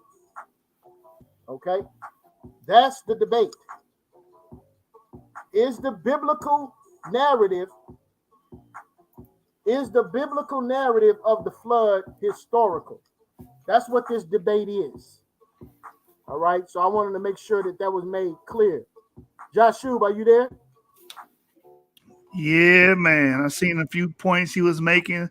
The brother was harping on the word historical. I saw that a lot, man. That brother made sure that he was like, hey, the title says historical. My sources say historical. So, hey, yo, congruency and consistency, man. That's all I can say, my brothers. That's right, man. We in the bottom of the third round, man. Again, this is what this is all about, man. Right? This is the so-called hot seat when it comes to this elimination chamber tournament, and the winner will receive $500 in a shot at the Source Debate League Heavyweight Championship. Kyng Seth, are you ready? Yes, sir. Yes, sir. I'm ready. All I want to say is, man, is that hey, the debate is the biblical narrative of the flood. The biblical narrative of the flood is the world. Regional is not the world. So let me get into it. So let me see. Hold on. Let me start. Hold on. Let me share Let's see. Am I sharing my screen right now? Yes. Y'all can see my screen. Yes. Okay. So I looked this up while the brother was talking. Admitting Noah's Ark hoax. Television. A man who claimed on CBS special to have located the Ark now says it was a setup. The man who said he discovered a snow-covered location of Noah's Ark high on Mount Ararat in Turkey and who displayed what he claimed to be an ancient piece of wood from inside the Ark as proof of the CBS special earlier this year now says it was a hoax. George Zamir, an out-of-work Israeli actor living in North Long Beach, admitted in an interview this week that he made up the story to expose those who produce and broadcast what he considers to be poorly researched religious propaganda. Presented with the information by the Times, CBS decided Friday to scrap two projects that were the development of the Sun International Pictures, the Salt Lake City-based production company, made a credible discovery Nork, with CBS broadcast in February to an estimated 20 million viewers. Now, which I can do, man, y'all can look on YouTube, y'all can look it up. I mean, y'all can Google it. All y'all gotta do is just Google Noah's Ark hoax, just in anywhere, and it's gonna pull up. Now, let's go back to my presentation. Now, can y'all see my screen? I mean, y'all see my screen. Tell me what y'all see. Y'all see Grand Canyon Facts? Hello? Do y'all see Grand Canyon Facts? Yes. It's on the screen, brother. Okay. All right, so we gonna go. My young sister, she been up there hitting that research. Let's go. Geology of the Grand Canyon National Park by geology and ecology of National Park. The Paleozoic strata contains many fossils that help scientists learn about the geological history of North America. Most of the fossils are ocean-dwelling creatures, telling us that the area now in the middle of Arizona was once a sea. Some of the most common fossils found in the Grand Canyon are listed below. You got the trilobites, you got the tracks and burrows, and you got the brachiopods.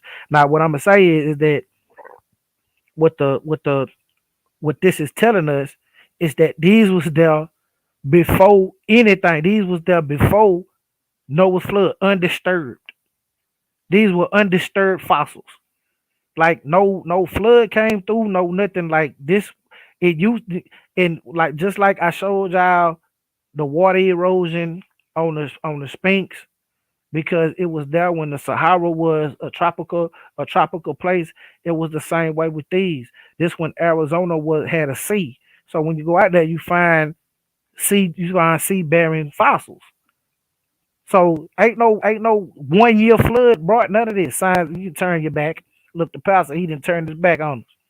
You know what I'm saying? But the skeleton that jumped out his body, he spooked. Now watch this. This is by Luke Lancaster, St. Peter Institute.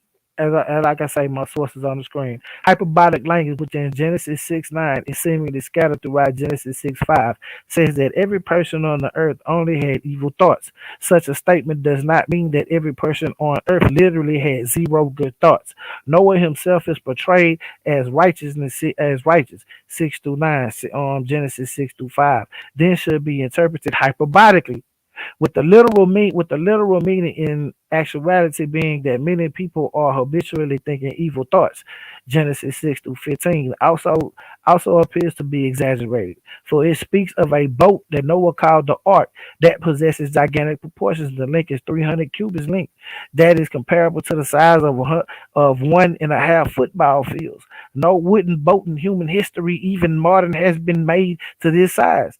So the size of the ark could have been exaggerated. Another example is Genesis 7:19, which says that the word that there was a worldwide flood, like he keeps saying, a worldwide flood that covered the highest mountains on the earth.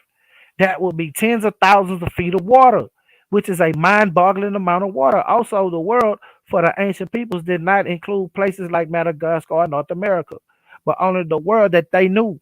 Abraham lived in Mesopotamia, so his ancestor Noah would have probably lived in Mesopotamia as well. The world to the ancients then would have been Mesopotamia. If a region localized flood occurred within the Mesopotamian world, then it likely would have been described as a hyperbolic language. This is similar to St. Paul, who refers to the world typically in reference to the Roman Empire, which mainly encompasses the Mediterranean countries. See, that's what I'm saying. See, y'all want to keep saying the world, the world, the world. No, if y'all would have argued it would have been a regional flood, it would have been different. I would have gave you that. I would have said, yeah, it's a regional flood. But you saying the whole world. No, it's no evidence of that.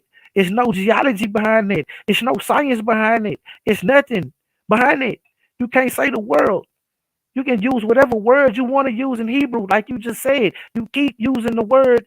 You keep trying to use the Hebrew to try to debunk what I'm saying, but you just add to it more, killing yourself. Because you keep saying world, world. You keep saying the earth, the whole earth. You're not saying you're not even using the word world like that, like I used the definition when you say the ancient world. You're not even using it like that. You saying the whole earth. Just like when I did in round one, challenging the basic laws of physics. The ship would have been too big for its structure to support itself. According to shipbuilding experts, among them, see the pastor heart beating. You know what I'm saying? This is my source right here. AM Bribe. There's an upper limit to the possible length of the wood that give at any given wooden ship. Anything above 300 feet will start to bend and deform under its own weight when put to the T. The natural wood, that's just the nature of wood. That's why all ships that even come close to the size are made of iron and steel. Shipbuilders turned to more resistant materials in the 1800s, not because it was more practical, but because such large wooden ships aren't simply, or would it say, such large wooden ships are simply impossible to make. Simply impossible to make straight of the sea and actual navigation. Consider that large wooden ships ever built are six-mast schooners require long iron strappings to support them. These ships, even the modern day ships, to even last on this type of in this type of violent weather, it had metal strippings. Let's go down to even though, and even these couldn't resist the lasting voyage, even in shallow water, let alone the violent conditions of a flood, and that the ark supposedly over 100 feet, even in these, God must have provided a constant miracle to keep the ship together, or give no instructions on how to build such a structure through a long forgotten technique. That's the only way. That's the only way that this could have built. Just according to us first. Now, see, this what happened. This probably what the story that happened in the ancient myth, and this is before Noah. So you saying you don't care what time, you don't care what we counting. Now you gotta care because you giving a specific time. You giving it for a specific people. You saying a specific thing. You giving a specific narrative. So if you giving a specific narrative, you better pinpoint it. Like you just said, the biblical narrative. You ain't say nothing about Samaria. You ain't say nothing about Assyria. You ain't say nothing about India. You ain't say nothing about that. You said the biblical narrative. Now I'm debunking your biblical narrative as wrong. The whole world, like your Bible said, was not flooded. It was a regional place, just like I'm finna show on this map. What happened during the flood? The watershed for the Euphrates and the Tigris rivers, on which of the flood could have occurred, extends for more than 1,600 kilometers from the Persian Gulf through the Mesopotamia into Syria and Turkey, and laterally for about 1,000 kilometers from eastern Saudi Arabia to the southwestern Iran, and the area more than 1.6 million square meters, and of the bases, if abundant rain fell, not only in the mountains of Syria and Turkey, but also in the Saudi Arabia and Iran, the tributary streams of these countries would all contribute their volumes of water into the floodplains of the Tigris and the Euphrates rivers. Now, if y'all didn't understand what it says, this is what it say. Let me hide this right here. Let me hide. Now, see, it's a map showing the elevation contours of the Euphrates and the Tigris River. Now, let me see. Hold on. Let me blow it up real fast. You understand me? That's not certain. All right. Nah, dang. Let me go back. All right. Now, if y'all can see where I'm pointing at, it say Iran. It say Iran, Syria. You got Saudi Arabia, the Tigris River right here. If y'all see it, they say the Tigris River right here. This the Persian Gulf. This right here is the Euphrates right here. What they saying is, if it's heavy rainfall right here in Iran, if it's heavy rainfall right here in Syria, if it's heavy rainfall maybe right here, but if it's heavy rainfall in Syria, Turkey, Iran, and all these places right here, the water run down the mountain. So it's going to flood the Tigris. It's going to flood the Euphrates. It's going to flood all this area encompassed in this little triangle right here. If y'all can understand what I'm saying. Because this is flat. Saudi Arabia down here is flat. It's going to run all the way down here. Because this is the lowest part of the land. And this is where all the people live. So, of course, it will be a regional flood. This is the same thing that happened in Katrina. In Katrina, it was not the world. What was it? It was a regional flood that happens almost every year, just like they're saying. Now let's go. Continue for previous slide. Normally, in lesser storms, most water runoff would have come primarily from the mountains of Syria and Turkey, like I just said, and not also from Saudi Arabia and Iran. During the flood upstream, where water first accumulates, the depth of the water and the floods of the plains may be barely over the tops of natural leaves. But downstream, the water piles up. See, downstream, the water piles up because it does not flow very fast downhill on nearly flat surface, because as you get further closer to Saudi Arabia, the land gets more flatter. So y'all know water don't really run that fast on flat land. So it pools. You know what I'm saying? Until it finds somewhere to go, which is the Persian Gulf. You see what I'm saying? Okay, watch this. Therefore, downstream water depths could reach 32 meters or more above the tops of the levees. Just like what happened in Katrina. The water got so above the levees that it flooded it's the same exact thing. This increase, but it's not a worldwide flood like the narrative goes. That is the name of the debate. Is the biblical narrative of the flood historical? No, it's not. Let's keep going. I need to get. Oh, that's the inconsistency. Yeah, the inconsistencies. How long did the flood last? For 40 days and 40 nights. Every Christian will surely reply, but this isn't what Genesis tells us, or rather it isn't. The flood lasted 40 days according to Genesis 7 and 17, but for 150 days according to Genesis 7 and 24. This is one of several inconsistencies in the biblical account. Nor did Noah take two of every animal into the ark, or rather again, he did and he didn't. In Genesis 7:2, God tells Noah to take 7 of every clean beast, and of the beasts there are not clean or 2 in the male and the female. This contradicts what had been said in Genesis 6:19. And of every living thing of all flesh, 2 of every sort. 2 minutes. 2 of every sort shall be bringing into the ark. That same go with every fire. So we see inconsistencies with it. You know what I'm saying? They got nothing to show for it at all. They have no history. The flood was supposed to be an event of magnitude that wreaked havoc. Where's the evidence? Now, see, I need to get to the conclusion. You see what I'm saying? Pastor at the end is heart beating. You know what I'm saying? In conclusion, Thomas D. Huxley, he said, the great tragedy of science, the slaying of a beautiful hypothesis by an ugly fact. Any one of the above 21 facts destroys the idea of a Noah's flood was a worldwide occurrence. Nevertheless, a local long flood in Mesopotamia in biblical times could have been possible. Young earth creationists commonly point out that Jesus supported the existence of a Noah's flood, but in the context of the time in which Jesus lived, the translations of the Hebrew word eretz have been understood as land and not the whole world. In that sense, all of the land that Noah could have normally seen of the underwater was in Mesopotamia. But so I want to stop right there on the reading. I'll come back to it if I can. But I want to say this: it's not the narrative. The narrative of Noah's flood is the whole earth. The whole earth. not just a regional. You can't block that out. You can't just say, oh, I'm not arguing the regional. You have to. Because you're claiming and you're backing up that the Bible narrative is a fact, that it was the whole world, like it said, like it was the whole earth.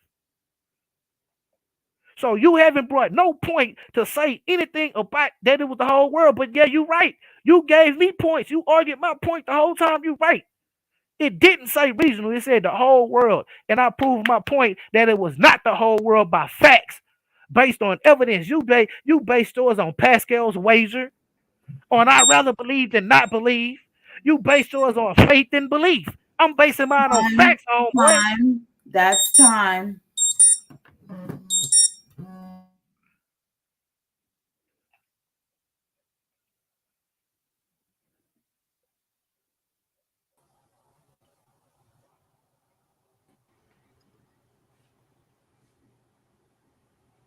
Hey, Jeremiah. The title is everything, brother. The title is everything. Yeah. The title is everything, brother.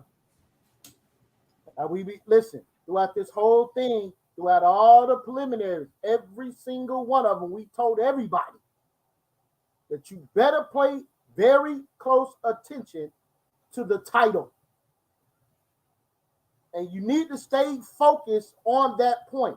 Hey, Joshua, this is all to make these brothers better, man. Big facts. Big facts. Right? So, hey, we are in the transitioning phase. That is the end of the presentation segment of the debate, correct? Yes, they completed all 3 rounds. They completed all 3 rounds. Now it's about to get hot. It's about to get hot, man. All right. What kind of segment they got? They got a 10-minute segment, or they got 5 questions? What segment? No, they got? Q&A. They chose 3 questions. A Q&A segment just with 3 questions. Now I'm gonna lie, man. Yes, if you ask a yes or no question, that's just gonna piss me off, man. I'm telling you right now. You ask, is the sky blue outside? Yes. That's it. That's the end of your question. That's it. You accomplished absolutely nothing. Okay.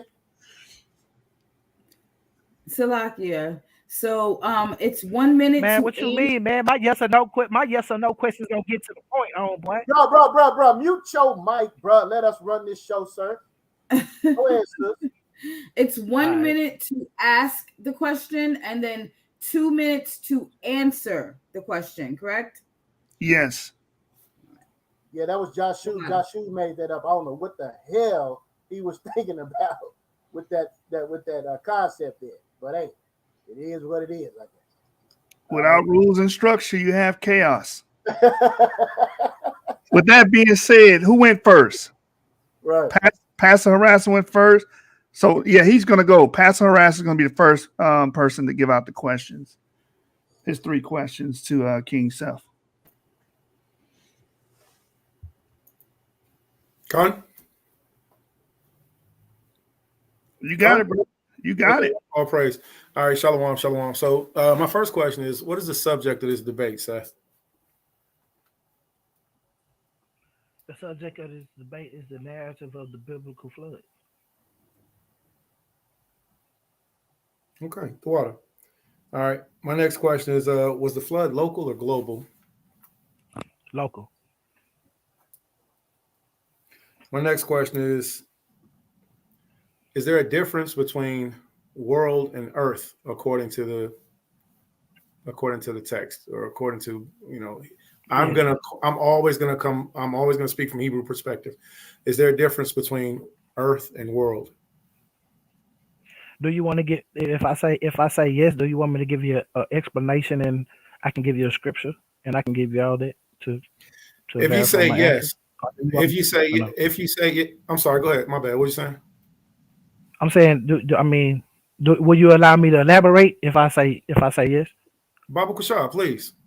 Okay, So yes, just for the simple fact that if you have the understanding, and I have the understanding that when I used to be a Hebrew Israelite, when you look at John 3:16, and he says that Jesus came to give his life to the whole world. He wasn't speaking about the whole world. He was just speaking about the Israelite world. So when you're dealing with world and earth, you're dealing with two different things. When you're dealing with the whole earth, like it says in the text, then you're dealing with the whole earth, all of mankind, like it speaks early in the text in scriptures before. So when you're dealing with that, you have to deal with the narrative and not what you, because it doesn't say world.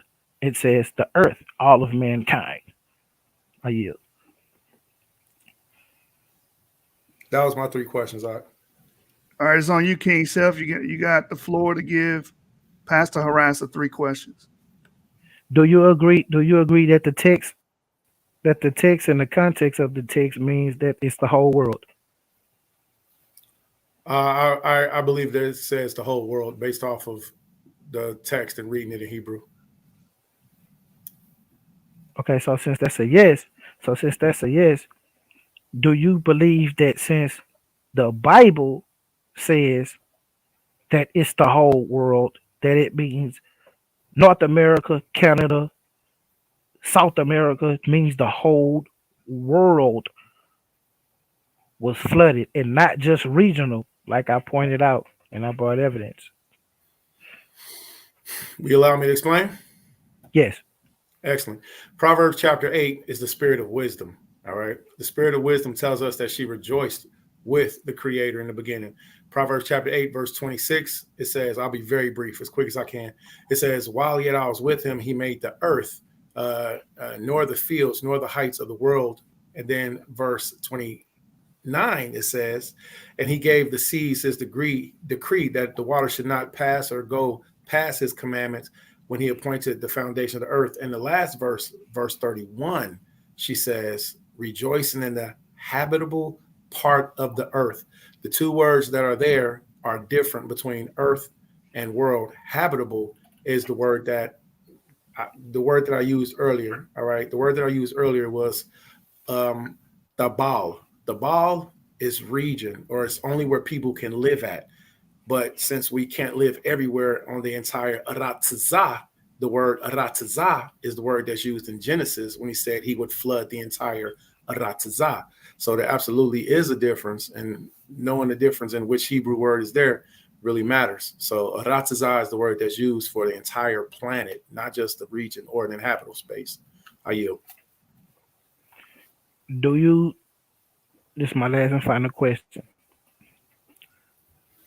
Do you think science can determine what happened in history?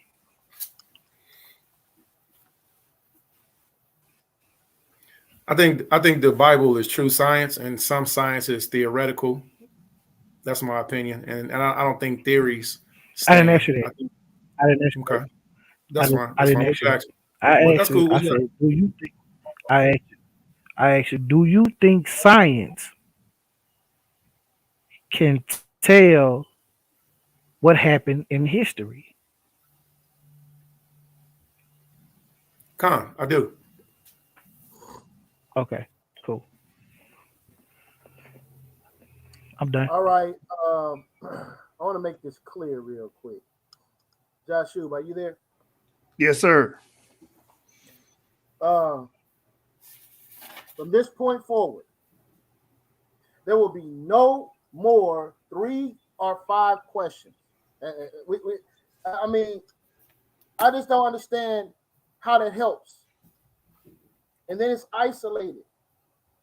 And the explanation, a brother can expound upon that. I want to see the brothers engage. All right? So we're going to do, this is already done. So moving forward, man, we're going to do 10-minute interrogations, man, moving forward. All right? So there you have it, folks. There you have it. Woo! Man, that sound like a Hebrew hating. Real talk. That's what it sound like, man. Real talk. Go hurt her. Go hurt her. Look at him trying to make up rules. See, that's just how you Jews do. That's just how y'all get out. Real talk. Mute your mic. We don't want to give you a TKO, brother. We don't want to give you a TKO, brother. Right. Mute your filthy mic, man. All right, folks. Joshua, it's that time. Palms sweating, brother. Palms are sweating. Man. Hey, let me make this clear, man. This is your life in the elimination chamber. This is that moment. Palms are sweaty. You're going to hear that first judge. You might be finished with the second judge. Who knows? Right, Joshua? Yeah. It might be over for thou. Right? So it's on you, Joshua. Let's get it. All right. So for the brothers that haven't judged on the source yet, we want you to DM me your pick. And then I'll call on you and then you explain the brother you picked and why. So my brother Dunami, Dublin, and Elkine, DM me your pick. If you got my email your pick, or on Clubhouse, DM me your pick. And as soon as I start getting the picks in, I'm going to call you brothers to the panel, and you're going to give your explanation on who you got winning and why. All right? So send that in now. All right, while we wait, man, did you get that, what I sent you?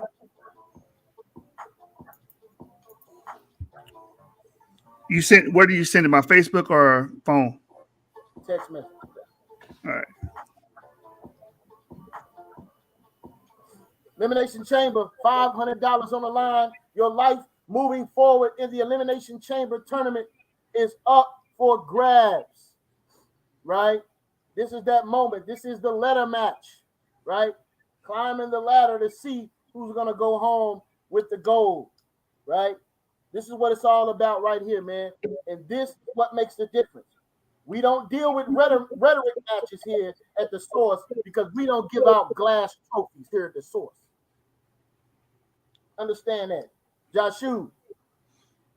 Yeah, you got to send it to me again. I didn't get it. Right. While we wait on that, Dublin, if you can just please email me or send it to me on Clubhouse.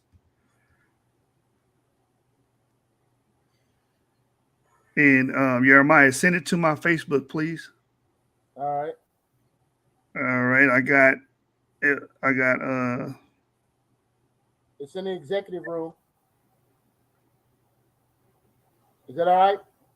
Yeah, go ahead. Okay.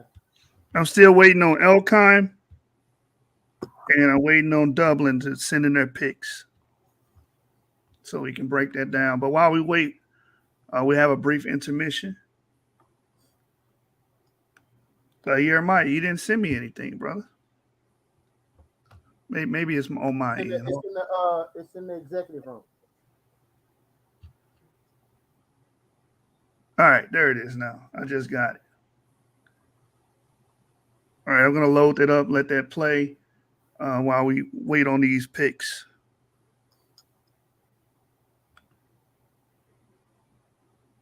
Yeah, man. Shout out to Pro Rizzo 1. Pro Rizzo 1 says over for thou. Suck that nigga.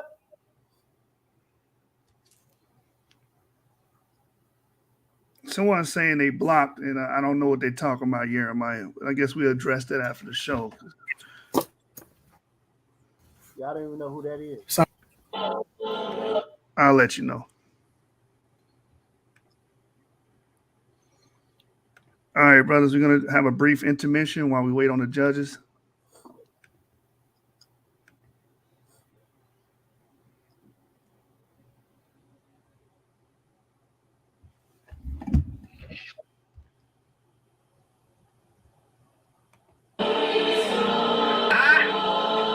It's wartime. Nadia, Harassa, our shot. Let's go. Just one more time it is, huh? It ain't fire at the enemy, you feel me? Let's go. Brand is real. All praise to my we don't bruise, we don't bruise, boy, ready, aim, fire on the enemy. Yeah, I wish I said they remember me. We beat them bruise and we face the heat. All praise to my ready, aim, fire on the enemy. Yeah, I wish I said they remember me. We beat them bruise and we face the heat. It's not the idea, yeah, I'm about to go off. The water, yeah, I'm about to show off. Giving them the scriptures so vivid, I'm on a mission, but they ears itching, they gon' listen or even pay attention. Yeah, they looking for some change that we ain't even got. Job 9:24, the earth is given to the hands of our enemies. Yeah, I wish I said they remember me. We the chosen. Take the lead.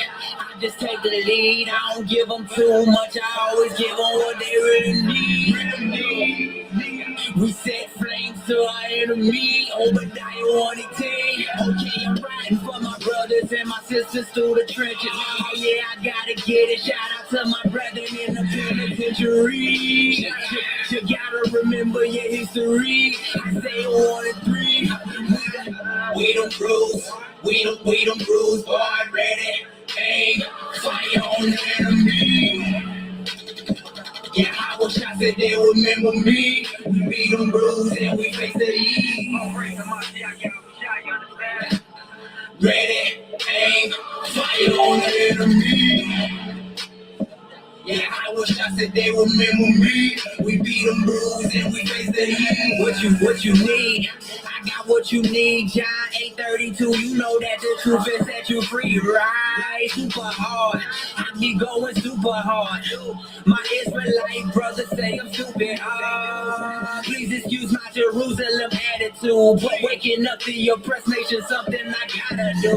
Oppressed for over 400, keep it 100. Who really want it? It's B Israel, AOY, and NYMG, and we're not stopping.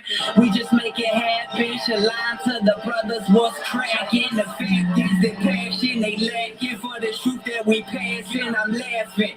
I just get in the booth of that spazzing. It's tragic. It's like a hazard without the magic. I'm quarterback in this Hebrew with the latest fashion. Brian Israel, I got the French touching your doormat. Ready, aim, fire.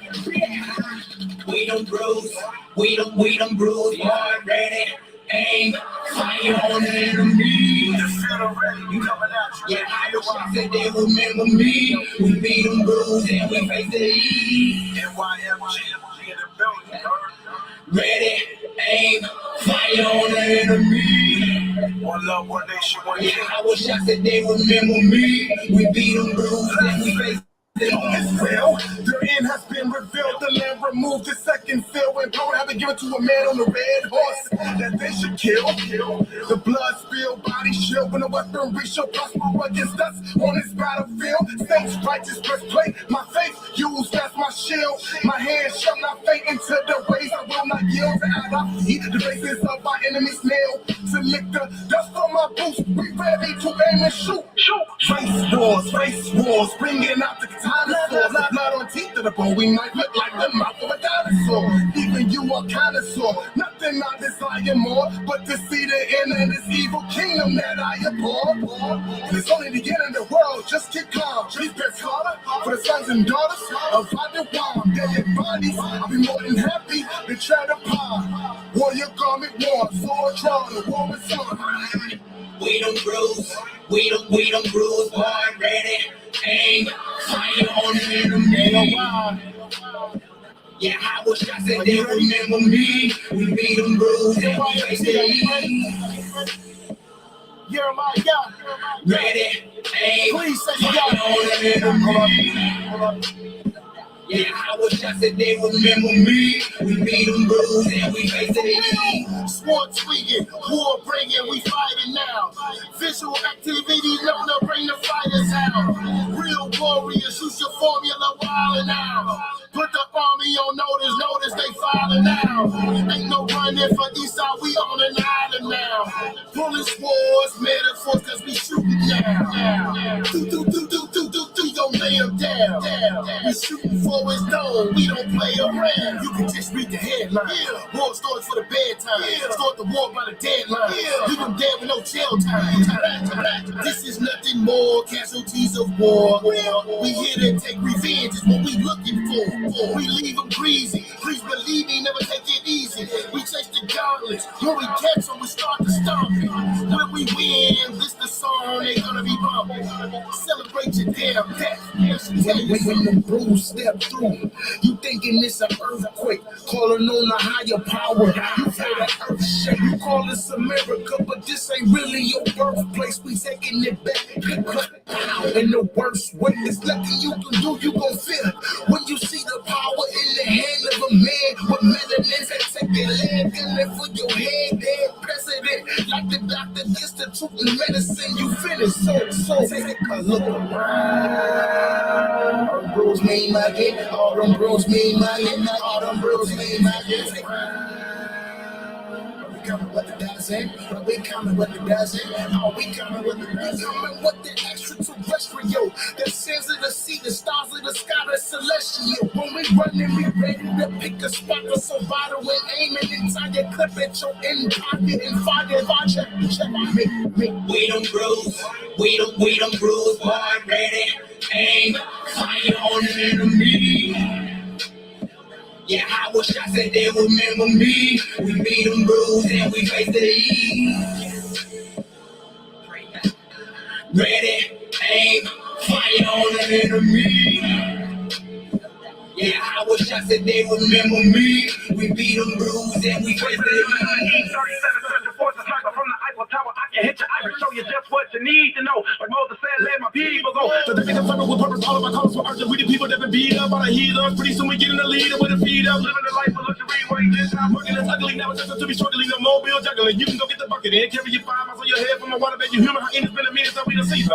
Until the sun truck down some mama sees us. All of the lilies, yeah, living is sweet to us. But it starts with us, warriors and army, yeah. Government represents the brotherly love to the Jew, be the truth to the Gentile slug. I don't care if it's Trump or Hillary, right? They catch all of them to the body, ready, and fire. Head to the next one for adversaries for the truth. I'm very revolutionary. If you ain't ready to die for it, yeah, Howard Shine said your ass is scary. This MYMG, we be beast to beast with AOI. We pray for the death of our enemies every day. Don't ask me how, 'cause I'm gonna tell you what's in every way. Car crash, strangulation, asphyxiation, decapitation. I don't care what the cost of them, all of them are, just as long as the heart came from my nation. We don't bruise, we don't bruise, boy, ready, aim, fire on the enemy. Yeah, I wish I said they remember me. We beat them bruised and we face the east. Ready, aim, fire on the enemy. Yeah, I wish I said they remember me. We beat them bruised and we face the east. Ready, aim, fire on the enemy.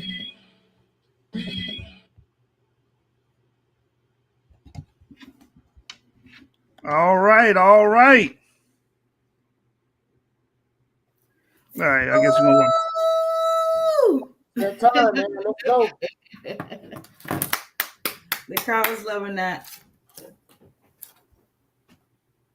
We got all the judgments in. Jeremiah, you got anything else you want to do before we proceed? Let's get to it, man. The time is now. Man, I feel sorry. I feel sorry for our brother Kyng Seth, man. You know, I'm going to have to drive to Dallas, take this brother belt from him. All right, let's go to the judges, man. I want to mix it up. I want to start off with my brother, Adam K, a.k.a. Dublin. Can you give your pick and explain why you picked your pick? Over for the. Thanks for the debate, gentlemen. And yeah, very informative, engaging. My pick was Kyng Seth.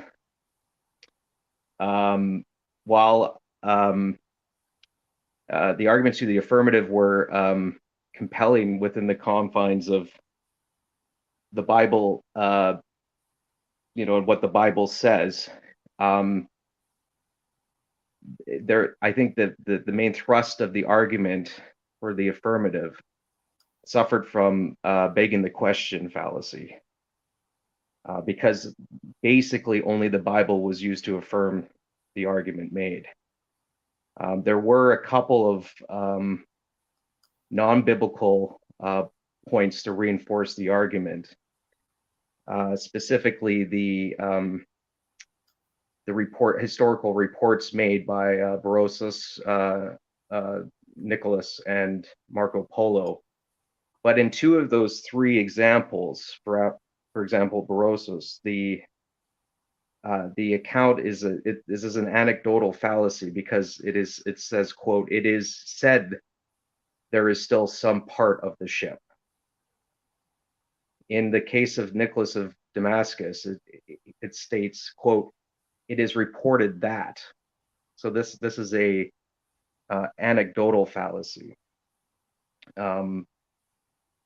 I think in round one, there was also the appeal to emotion fallacy, persuading people to agree with the argument, not based on evidence, rather the consequences of not accepting the argument, i.e. eternal damnation, right? Which is an appeal to emotion. This is further reinforced with an appeal to nature fallacy, that because sodomy is not considered natural and good, the flood was justifiable and thus true. I think that on for the negative, for Kyng's arguments, citing a variety of sources or narratives of other flooding accounts does lend credence to the idea that a flood or floods could have occurred. But the issue is that said accounts, where in some instances may be similar, do contradict the specifics of the biblical narrative. And that goes to the round 2 point that that was made, that the biblical account is the authority over the other flooding stories. In the positive, it was made, the point was made that the biblical account is the authority because those who gave the story and the account descend from the lineage of Shem. This is what's called a genetic fallacy. So that's an issue as well. Also, and it was also made, the point was made that there was, for example, the Egyptian story of a flood, but I believe the illustration that was offered demonstrated 8 people on the boat, not 1, as in the story of Noah. So there is an example of where while there is a similar story of a flood, that the details contradict each other.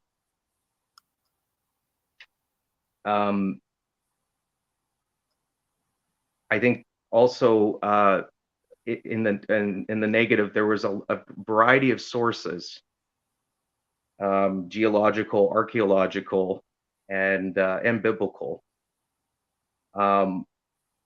to reinforce the argument for the negative. And again, I think the affirmative basically only had biblical arguments to make. The example of the CIA report, it was, the quote was, "There were clear indications there was something on Mount Ararat." That something isn't definitively a boat.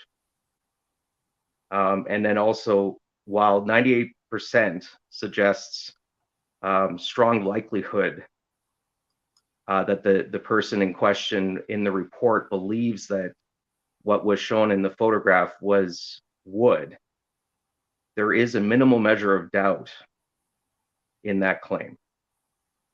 It isn't an absolute definitive claim. There is a degree of doubt. I I'm going to make this point, but I don't. This didn't ultimately determine my decision, because there wasn't a point raised within the debate itself to the contrary. But I know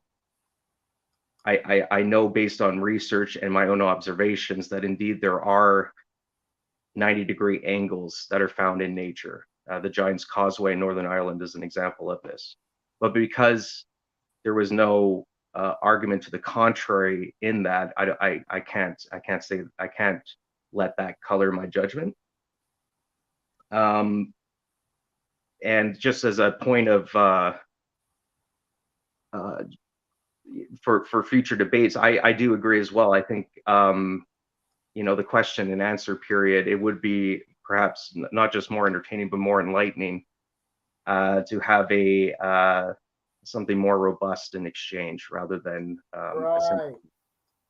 question and answer. I think that even though I understand, like, to try to maintain decorum, it's this way is probably the best way. I didn't think that much was added to the debate in the question and answer period, save the one question regarding the affirmative accepting that science can tell what happened in history. And I think that if the affirmative had been able to use information and sources beyond the Bible and including science to reinforce his arguments, that could have changed my decision. And I think that was really the main issue I find with the arguments made in the affirmative, that it had a number of logical fallacies, but in particular the begging the question fallacy, that because the Bible says it to be true, it is thus true, independent of anything else. So yeah, that's my my summary and my decision. Thank you again for having me. Man, Jeremiah, we got one for the books. I want to address somebody real quick. One for Kyng Seth. Son said he's going too long. He needs a timer.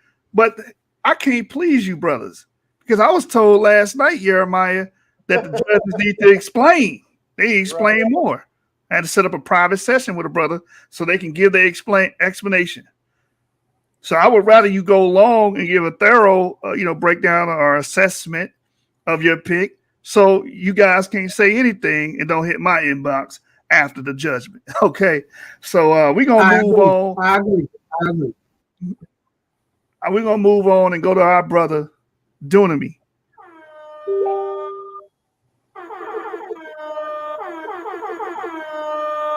First vote for Kyng Seth. Yeah, so my vote, I want to commend the brother Isaiah Yasharala. He wanted to spread his faith. He wanted to warn people of coming times. So I commend the brother. But in terms of debate, my vote goes for Kyng Seth. Reason being, some of the things that the earlier brother pointed out. You're on mute, Dunami. Yeah, sorry, it was getting loud around me. Yeah, so some of the things that the brother pointed out, Adam K., in terms of the argument, some of the fallacies. Then too, like even with the warnings that the brother pointed out, Pastor Harassa, like with homosexuality, he's using a biblical narrative, but he's not using any kind of archaeological findings, any kind of like things to tie into how that was the science of the time, going with the debate. But that doesn't really appeal into what the main argument is. It's just that's one thing noted. He used more biblical and more colloquial evidence, while Kyng Seth used more diversity of sources, the science and whatnot. However, I do say with some of Kyng Seth's sources like Guy.com and an article by Linda, I did find them to be weak. However, I'm not in the debate, so it was for Pastor Harassa to bring those things up about some of the sources that he was using. So that's where my vote goes for Kyng Seth. That he was clear cut in his source. It was succinct where it said the flood wasn't historical. So from his definitions and what he presented, his argument was clear cut leading to the conclusion. So yeah. All right, man. That's 2 for Kyng Seth, Jeremiah. And then the third round, even if he's saying that the ark, the fact that they said it was a Mesopotamian story too, he has to be Pastor Harassa had to be clear cut to say that the biblical story is the only story that had Mount Ararat. He said it had it in there, but how do I know from what Kyng Seth presented that it was the only story? So I feel like he didn't really speak to the doubts that Kyng Seth had presented. All right, man. All right. That's 2 for Kyng Seth. So he will be moving on. Pastor Harassa will be eliminated from the tournament, but we're going to go to the last judge. But I just want to say this first. Kyng Seth, before you glory and revel in your victory, the brother did say one of your arguments was weak. I just want to put that on notice. I want everybody to know that he did say that. So let's move on to Yeah. Y'all let Man, this stop low killing. down Man, stop dirty killing. dog Stop killing. pass in this tournament. Man. Hold on. Let me say this, man. Y'all let this low down, spanking Texas rattlesnake move on in my tournament, man. What is going on with you judges, man? I just had to point that out there, let it sting for a minute. He did say one of the arguments was weak. But anyway, we're going to move on. Nah, man, hold on. Nah, hold on. Y'all ain't finna move on, man. Y'all playing game.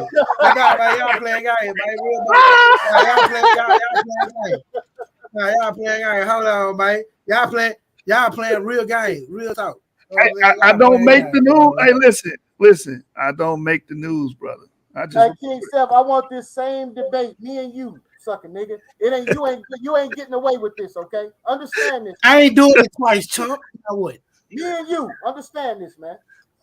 Hey, I ain't doing it. You gonna put your belt up? Put your belt up. Let's get the last judge, y'all. Let's get the last judge. You know I got to throw a shot at you, Kyng Seth. Anyway, the last judge is Kyng.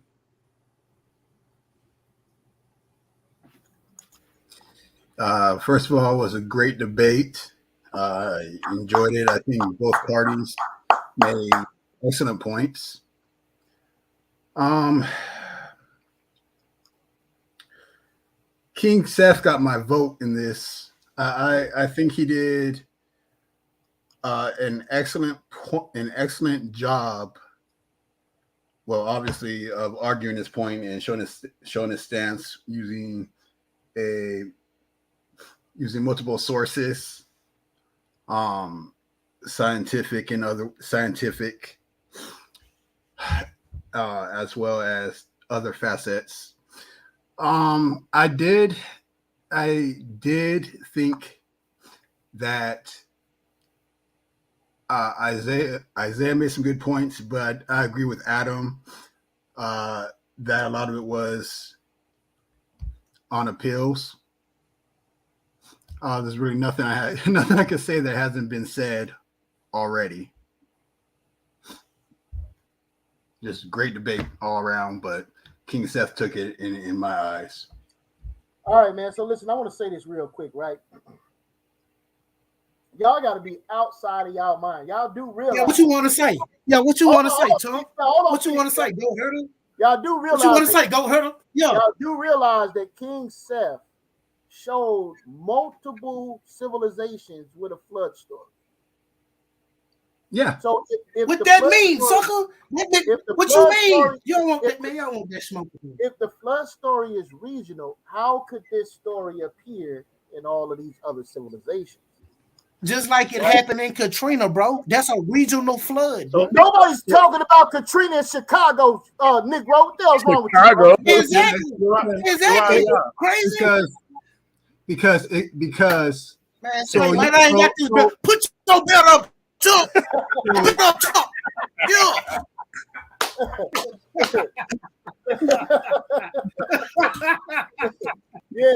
Yeah. Hold on, man. I was looking real ugly. I had to turn the camera off, Mike. Hey, hold on real quick, Jeremiah.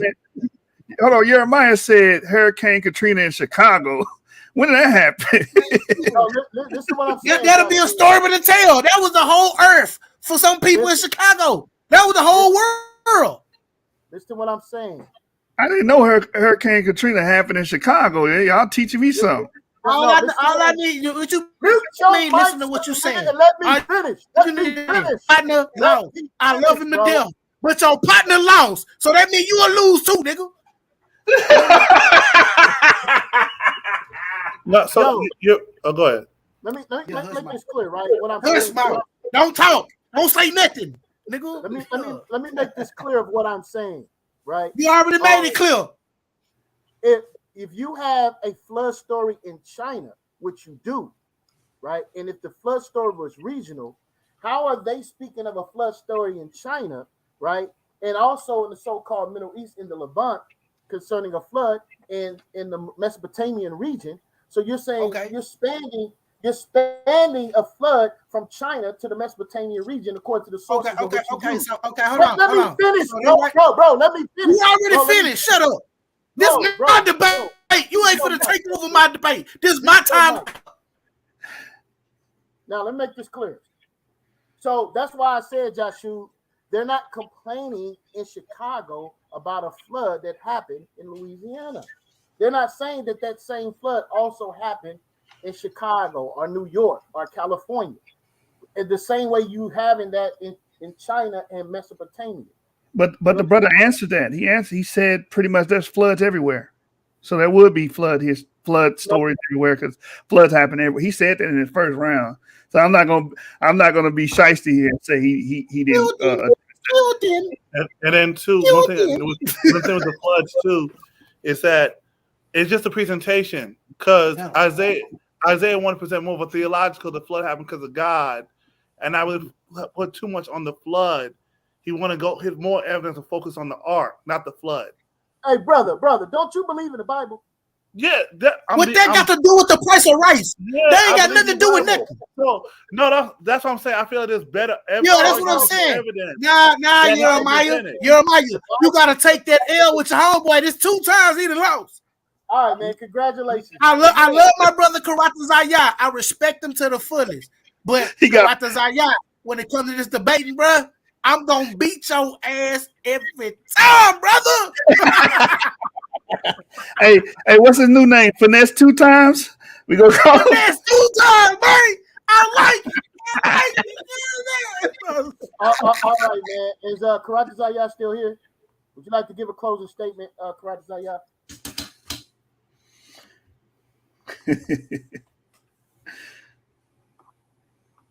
Pastor Harassa, are you there? Oh yeah, Salak Lea. I had it on mute. Khan. Yabarakum Yabashima Shalom. Khan, would you like to give a closing statement? Salak, I didn't hear the last thing you said. What'd you say? Would you like to give a closing statement? Yeah, Khan, absolutely. You know, here, let me see. All right, so Salak, Thawada, I had a really good time, man, putting together a presentation. This was my first time doing that, so I appreciate everybody that helped me with it, and I learned a lot, you know. So Thawada, One West salute to all of the brothers and sisters of the Source Debate League. My always closing statement is make sure you keep the law, statutes, commandments of the Most High, and fear Hamashiach Yahushai. All right, conversion and repentance is very important for each and every one of us. Acts chapter 3, verse 19, it says, "Repent ye therefore, and be converted, that your sins may be blotted out when the time of refreshing shall come from the presence of the Alahaya." All right. So if you lost your way, if you've gone out of the way, if you haven't come to the way, which is the knowledge of the Most High, the God of Abraham, Isaac, Jacob, I encourage you. You know, it's the best walk that you can possibly take. Everything else is, you know, I've tried it, I've done it. Everything else is just, it's a waste of time and it's fake. You know, and that's my personal stance because, you know, this is the only thing that can't be disproven for what I've seen. So with that being said, I encourage everybody, you know, keep the law, statutes, commandments. If you don't know them, then get with somebody who knows them. All right, you can contact me. My name is Isaiah Yasha'Allah. Same name on YouTube, same name on Facebook. I'm a public servant of Mashra Yasha'Allah, the government of Israel. All right, and my objective is to help brothers and sisters who want to have a relationship with the Most High to do what Matthew chapter 18, verse 3 said. All right, he said, "Verily I say unto you, except ye be converted." So if you've left the way, you can come back to the way. If you've never been in the way of Yahweh, then you can come to the way. All right. Yahweh tells us that we got to be like little children. All right. Or we shall not enter the kingdom of the Most High. And then for those who are working to bring people into the truth. Here's encouragement. James chapter 5, verse 19 and 20. Brethren, if any of you do err from the truth, and one convert him, let him know that he which converted the sinner. Remember, to sin means to not keep the law, statutes, commandments of the Most High. All right, to do the opposite of what he instructed us. That is the biblical definition of sin. And the church, the pastors, they failed us. So we have to teach our people what sin is and then teach the people how to not sin. All right. Let him know that one which converted the sinner from the error of his way shall save a soul from death and shall hide a multitude of sins. Okay. So with that being said, Yabarakakum, Yahweh Basham, Hamashiach Yahweh, bear each other's burdens, love your neighbor as yourself, man, and obey the God of Abraham, Isaac, and Jacob, man. That's all I got to say for now. Call right, Shalom. Man. Shalom. Shalom. All right, man. So, Sister Shaya, any closing statements? Shalom, y'all. Shalom. I was literally just saying good night in the chat because it's a little late for me tonight. But it was a great debate once again. For the third time. I'm just hopeful that people are tuning in and listening to how these debates are put together, how they're scheduled, and what works and what doesn't work, and are making the adaptation for future debates. So, hopefully each debate we're learning from the previous debate. But I think this debate went really well. Just to put it out there, I was all in for Karatazaya because I really thought that he brought the information out. Not that my vote matters, but I was all in. But I do appreciate the scholarship, and I do appreciate just the edification and everything being structured decently and in order. So the water for allowing me to be a part of it. So Kahala Yahweh Bashim Yahweh. Yeah, I look forward to the next one. Kahala the water Yahweh Bashim Mashiach Yahweh. All praise and glory, sister. I appreciate you, your hard work, your labor, staying up with us, helping us out, man. We really appreciate it here at the Source Debate League. All right. Before I give, first and foremost, man, I want to say congratulations to Kyng Seth, man. All right. There are many arguments concerning on why we shouldn't debate, right? Or we're debating for truth's sake. There are many forms of debate, family. Many forms of debate. You have arguments or discussions that you might come across. You'll have a discussion, and you're able to interact and kind of engage in a debate. Then there's formal debate where you're kind of going back and forth. There's no real structure. Then there's scholastic debates, and that's what we do here at the Source. So even though you might be right, your faith might be correct. One thing I like about scholastic debates is that it's based upon the skill set of the individual. So for the brothers who have lost in this tournament thus far, you take this as a building block, right? And become better, become more efficient at the deliberation of the information, right? And take in considerations, historical merit, scientific merit, right? And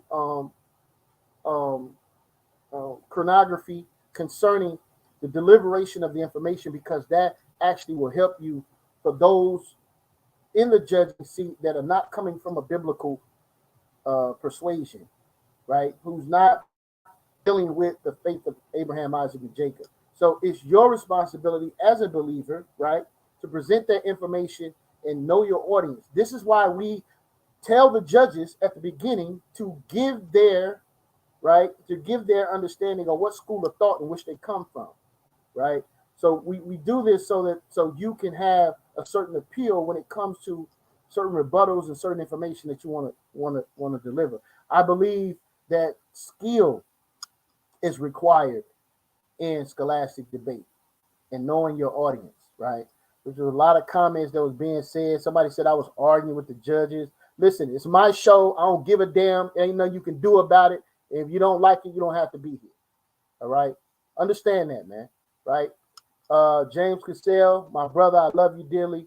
Whatever correction or reproof you brothers want to give me concerning my conduct, I will hear you. All right? I pray that brothers are not receiving my badgering of one of my beloved brothers, Kyng Seth, because that's my brother, right?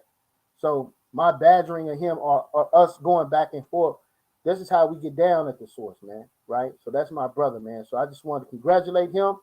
Great job. And great job, Karate Zaya. Kyng Seth, it's on you for the last closing statements, brother. Congratulations, brother. Man, thank you, man. Boy, your boy throwed up out here, man. Throwed up. Hey, but anyway. Throwed up, but not throwed up. I'm throwed up out here, man. Boy, throwed up out here, man. But hey, it's cool though. Be bolted up tomorrow. But anything, I ain't got this belt for nothing. Ain't the middleweight champion for nothing. I ain't got this belt for nothing, man. You know what I'm saying? But like I say, like the brother said, man, that's my brother, man. These Hebrews that I bang with and I slang with over here every day. We might do these things, but you know, we love each other. And at the end of the day, Karate Zaya, that's my brother. I protect that man's family just like it was my own. I love that man like it was my own. That's why I ain't go in on him like that. That's why I ain't do all the slick talking in the fuck, because I respect him. You know what I mean? So that's what it's about around here. That's how we get down at the sword. And anybody watching, anybody seeing it, man, this belt was earned. I had to go through these brothers to get through this. You know how long it took me to go through these brothers to even be able to be on the platform with these brothers. I'm dealing with nothing but a lot of Hebrew Israelites. So this is foul. I love it. I love the judgment. I love how it came. I love the comments. I love everything about it. You know, like I said, man, I'm Texas Rattlesnake, man. You know, I'm the Black Stone Cold Steve Austin, man, with the rock swag. Real talk. Real talk. You know what I'm saying? I'm gonna get down. Hey, but anyway, but like my brother said, we trying to make it cool to be smart again. And that's what I want to do. And Karate Zaya, I love you, bro. You know what I'm saying? But you know, it's back to back with me. I love you, bro. But I had to get you. It ain't nothing personal. You already know what it is with me and you. And I'm looking real forward to seeing my brother LV. I know he in the back chat lurking. I know he watching. I know all y'all watching. You know what I'm saying? It's good. I got you. Y'all see how I'm coming. Y'all see my presentation. Y'all see a little something. I hope y'all take notes. And that's all I'm saying. I yield the flow. You dig? Any last statements, Joshua, man? Heavyweight champion of the Source Debate League. Close us out, brother. I just want to appreciate everybody that donated their time with us tonight. Dublin, Dunamis, the sister that was keeping the time, Elcon, the judges, the debaters. I just want to say we appreciate you because you can be doing anything else, but you came here and made this work. So, hey man, you judges did a great job, man. I love the scholastic breakdowns, man. That was wonderful. Yeah. I want to tell Kyng Seth something, but he won, so I'm gonna let it slide. Because he made a slick comment before the debate about the judging selection, but you see how people are, right? Anyway, I just want to say thanks to everybody that made this happen, man. I know y'all have families. I know you guys are busy. You got jobs, and it means a lot that you decide to donate your time and be a part of this. So I just want to let everybody know that. Come, man. All praise and glory, man. Again, we appreciate y'all. We're going over to the Source. Matter of fact, we in the Precepticon rooms over there, man. Listen, man, you Source brothers don't get treated well this time, man. Please understand that. All right, come on, let's go build, man. After our show, man, on the Clubhouse in the Precepticon room, man, y'all come build. And with that being said, man, Source Game, Elimination Chamber. We moving on. Little motherfucker gonna try to rob me. Well, I'm gonna show you how we do it up here in Vegas. No, I wasn't trying to rob. Shut up! Why I bust a cap up in you?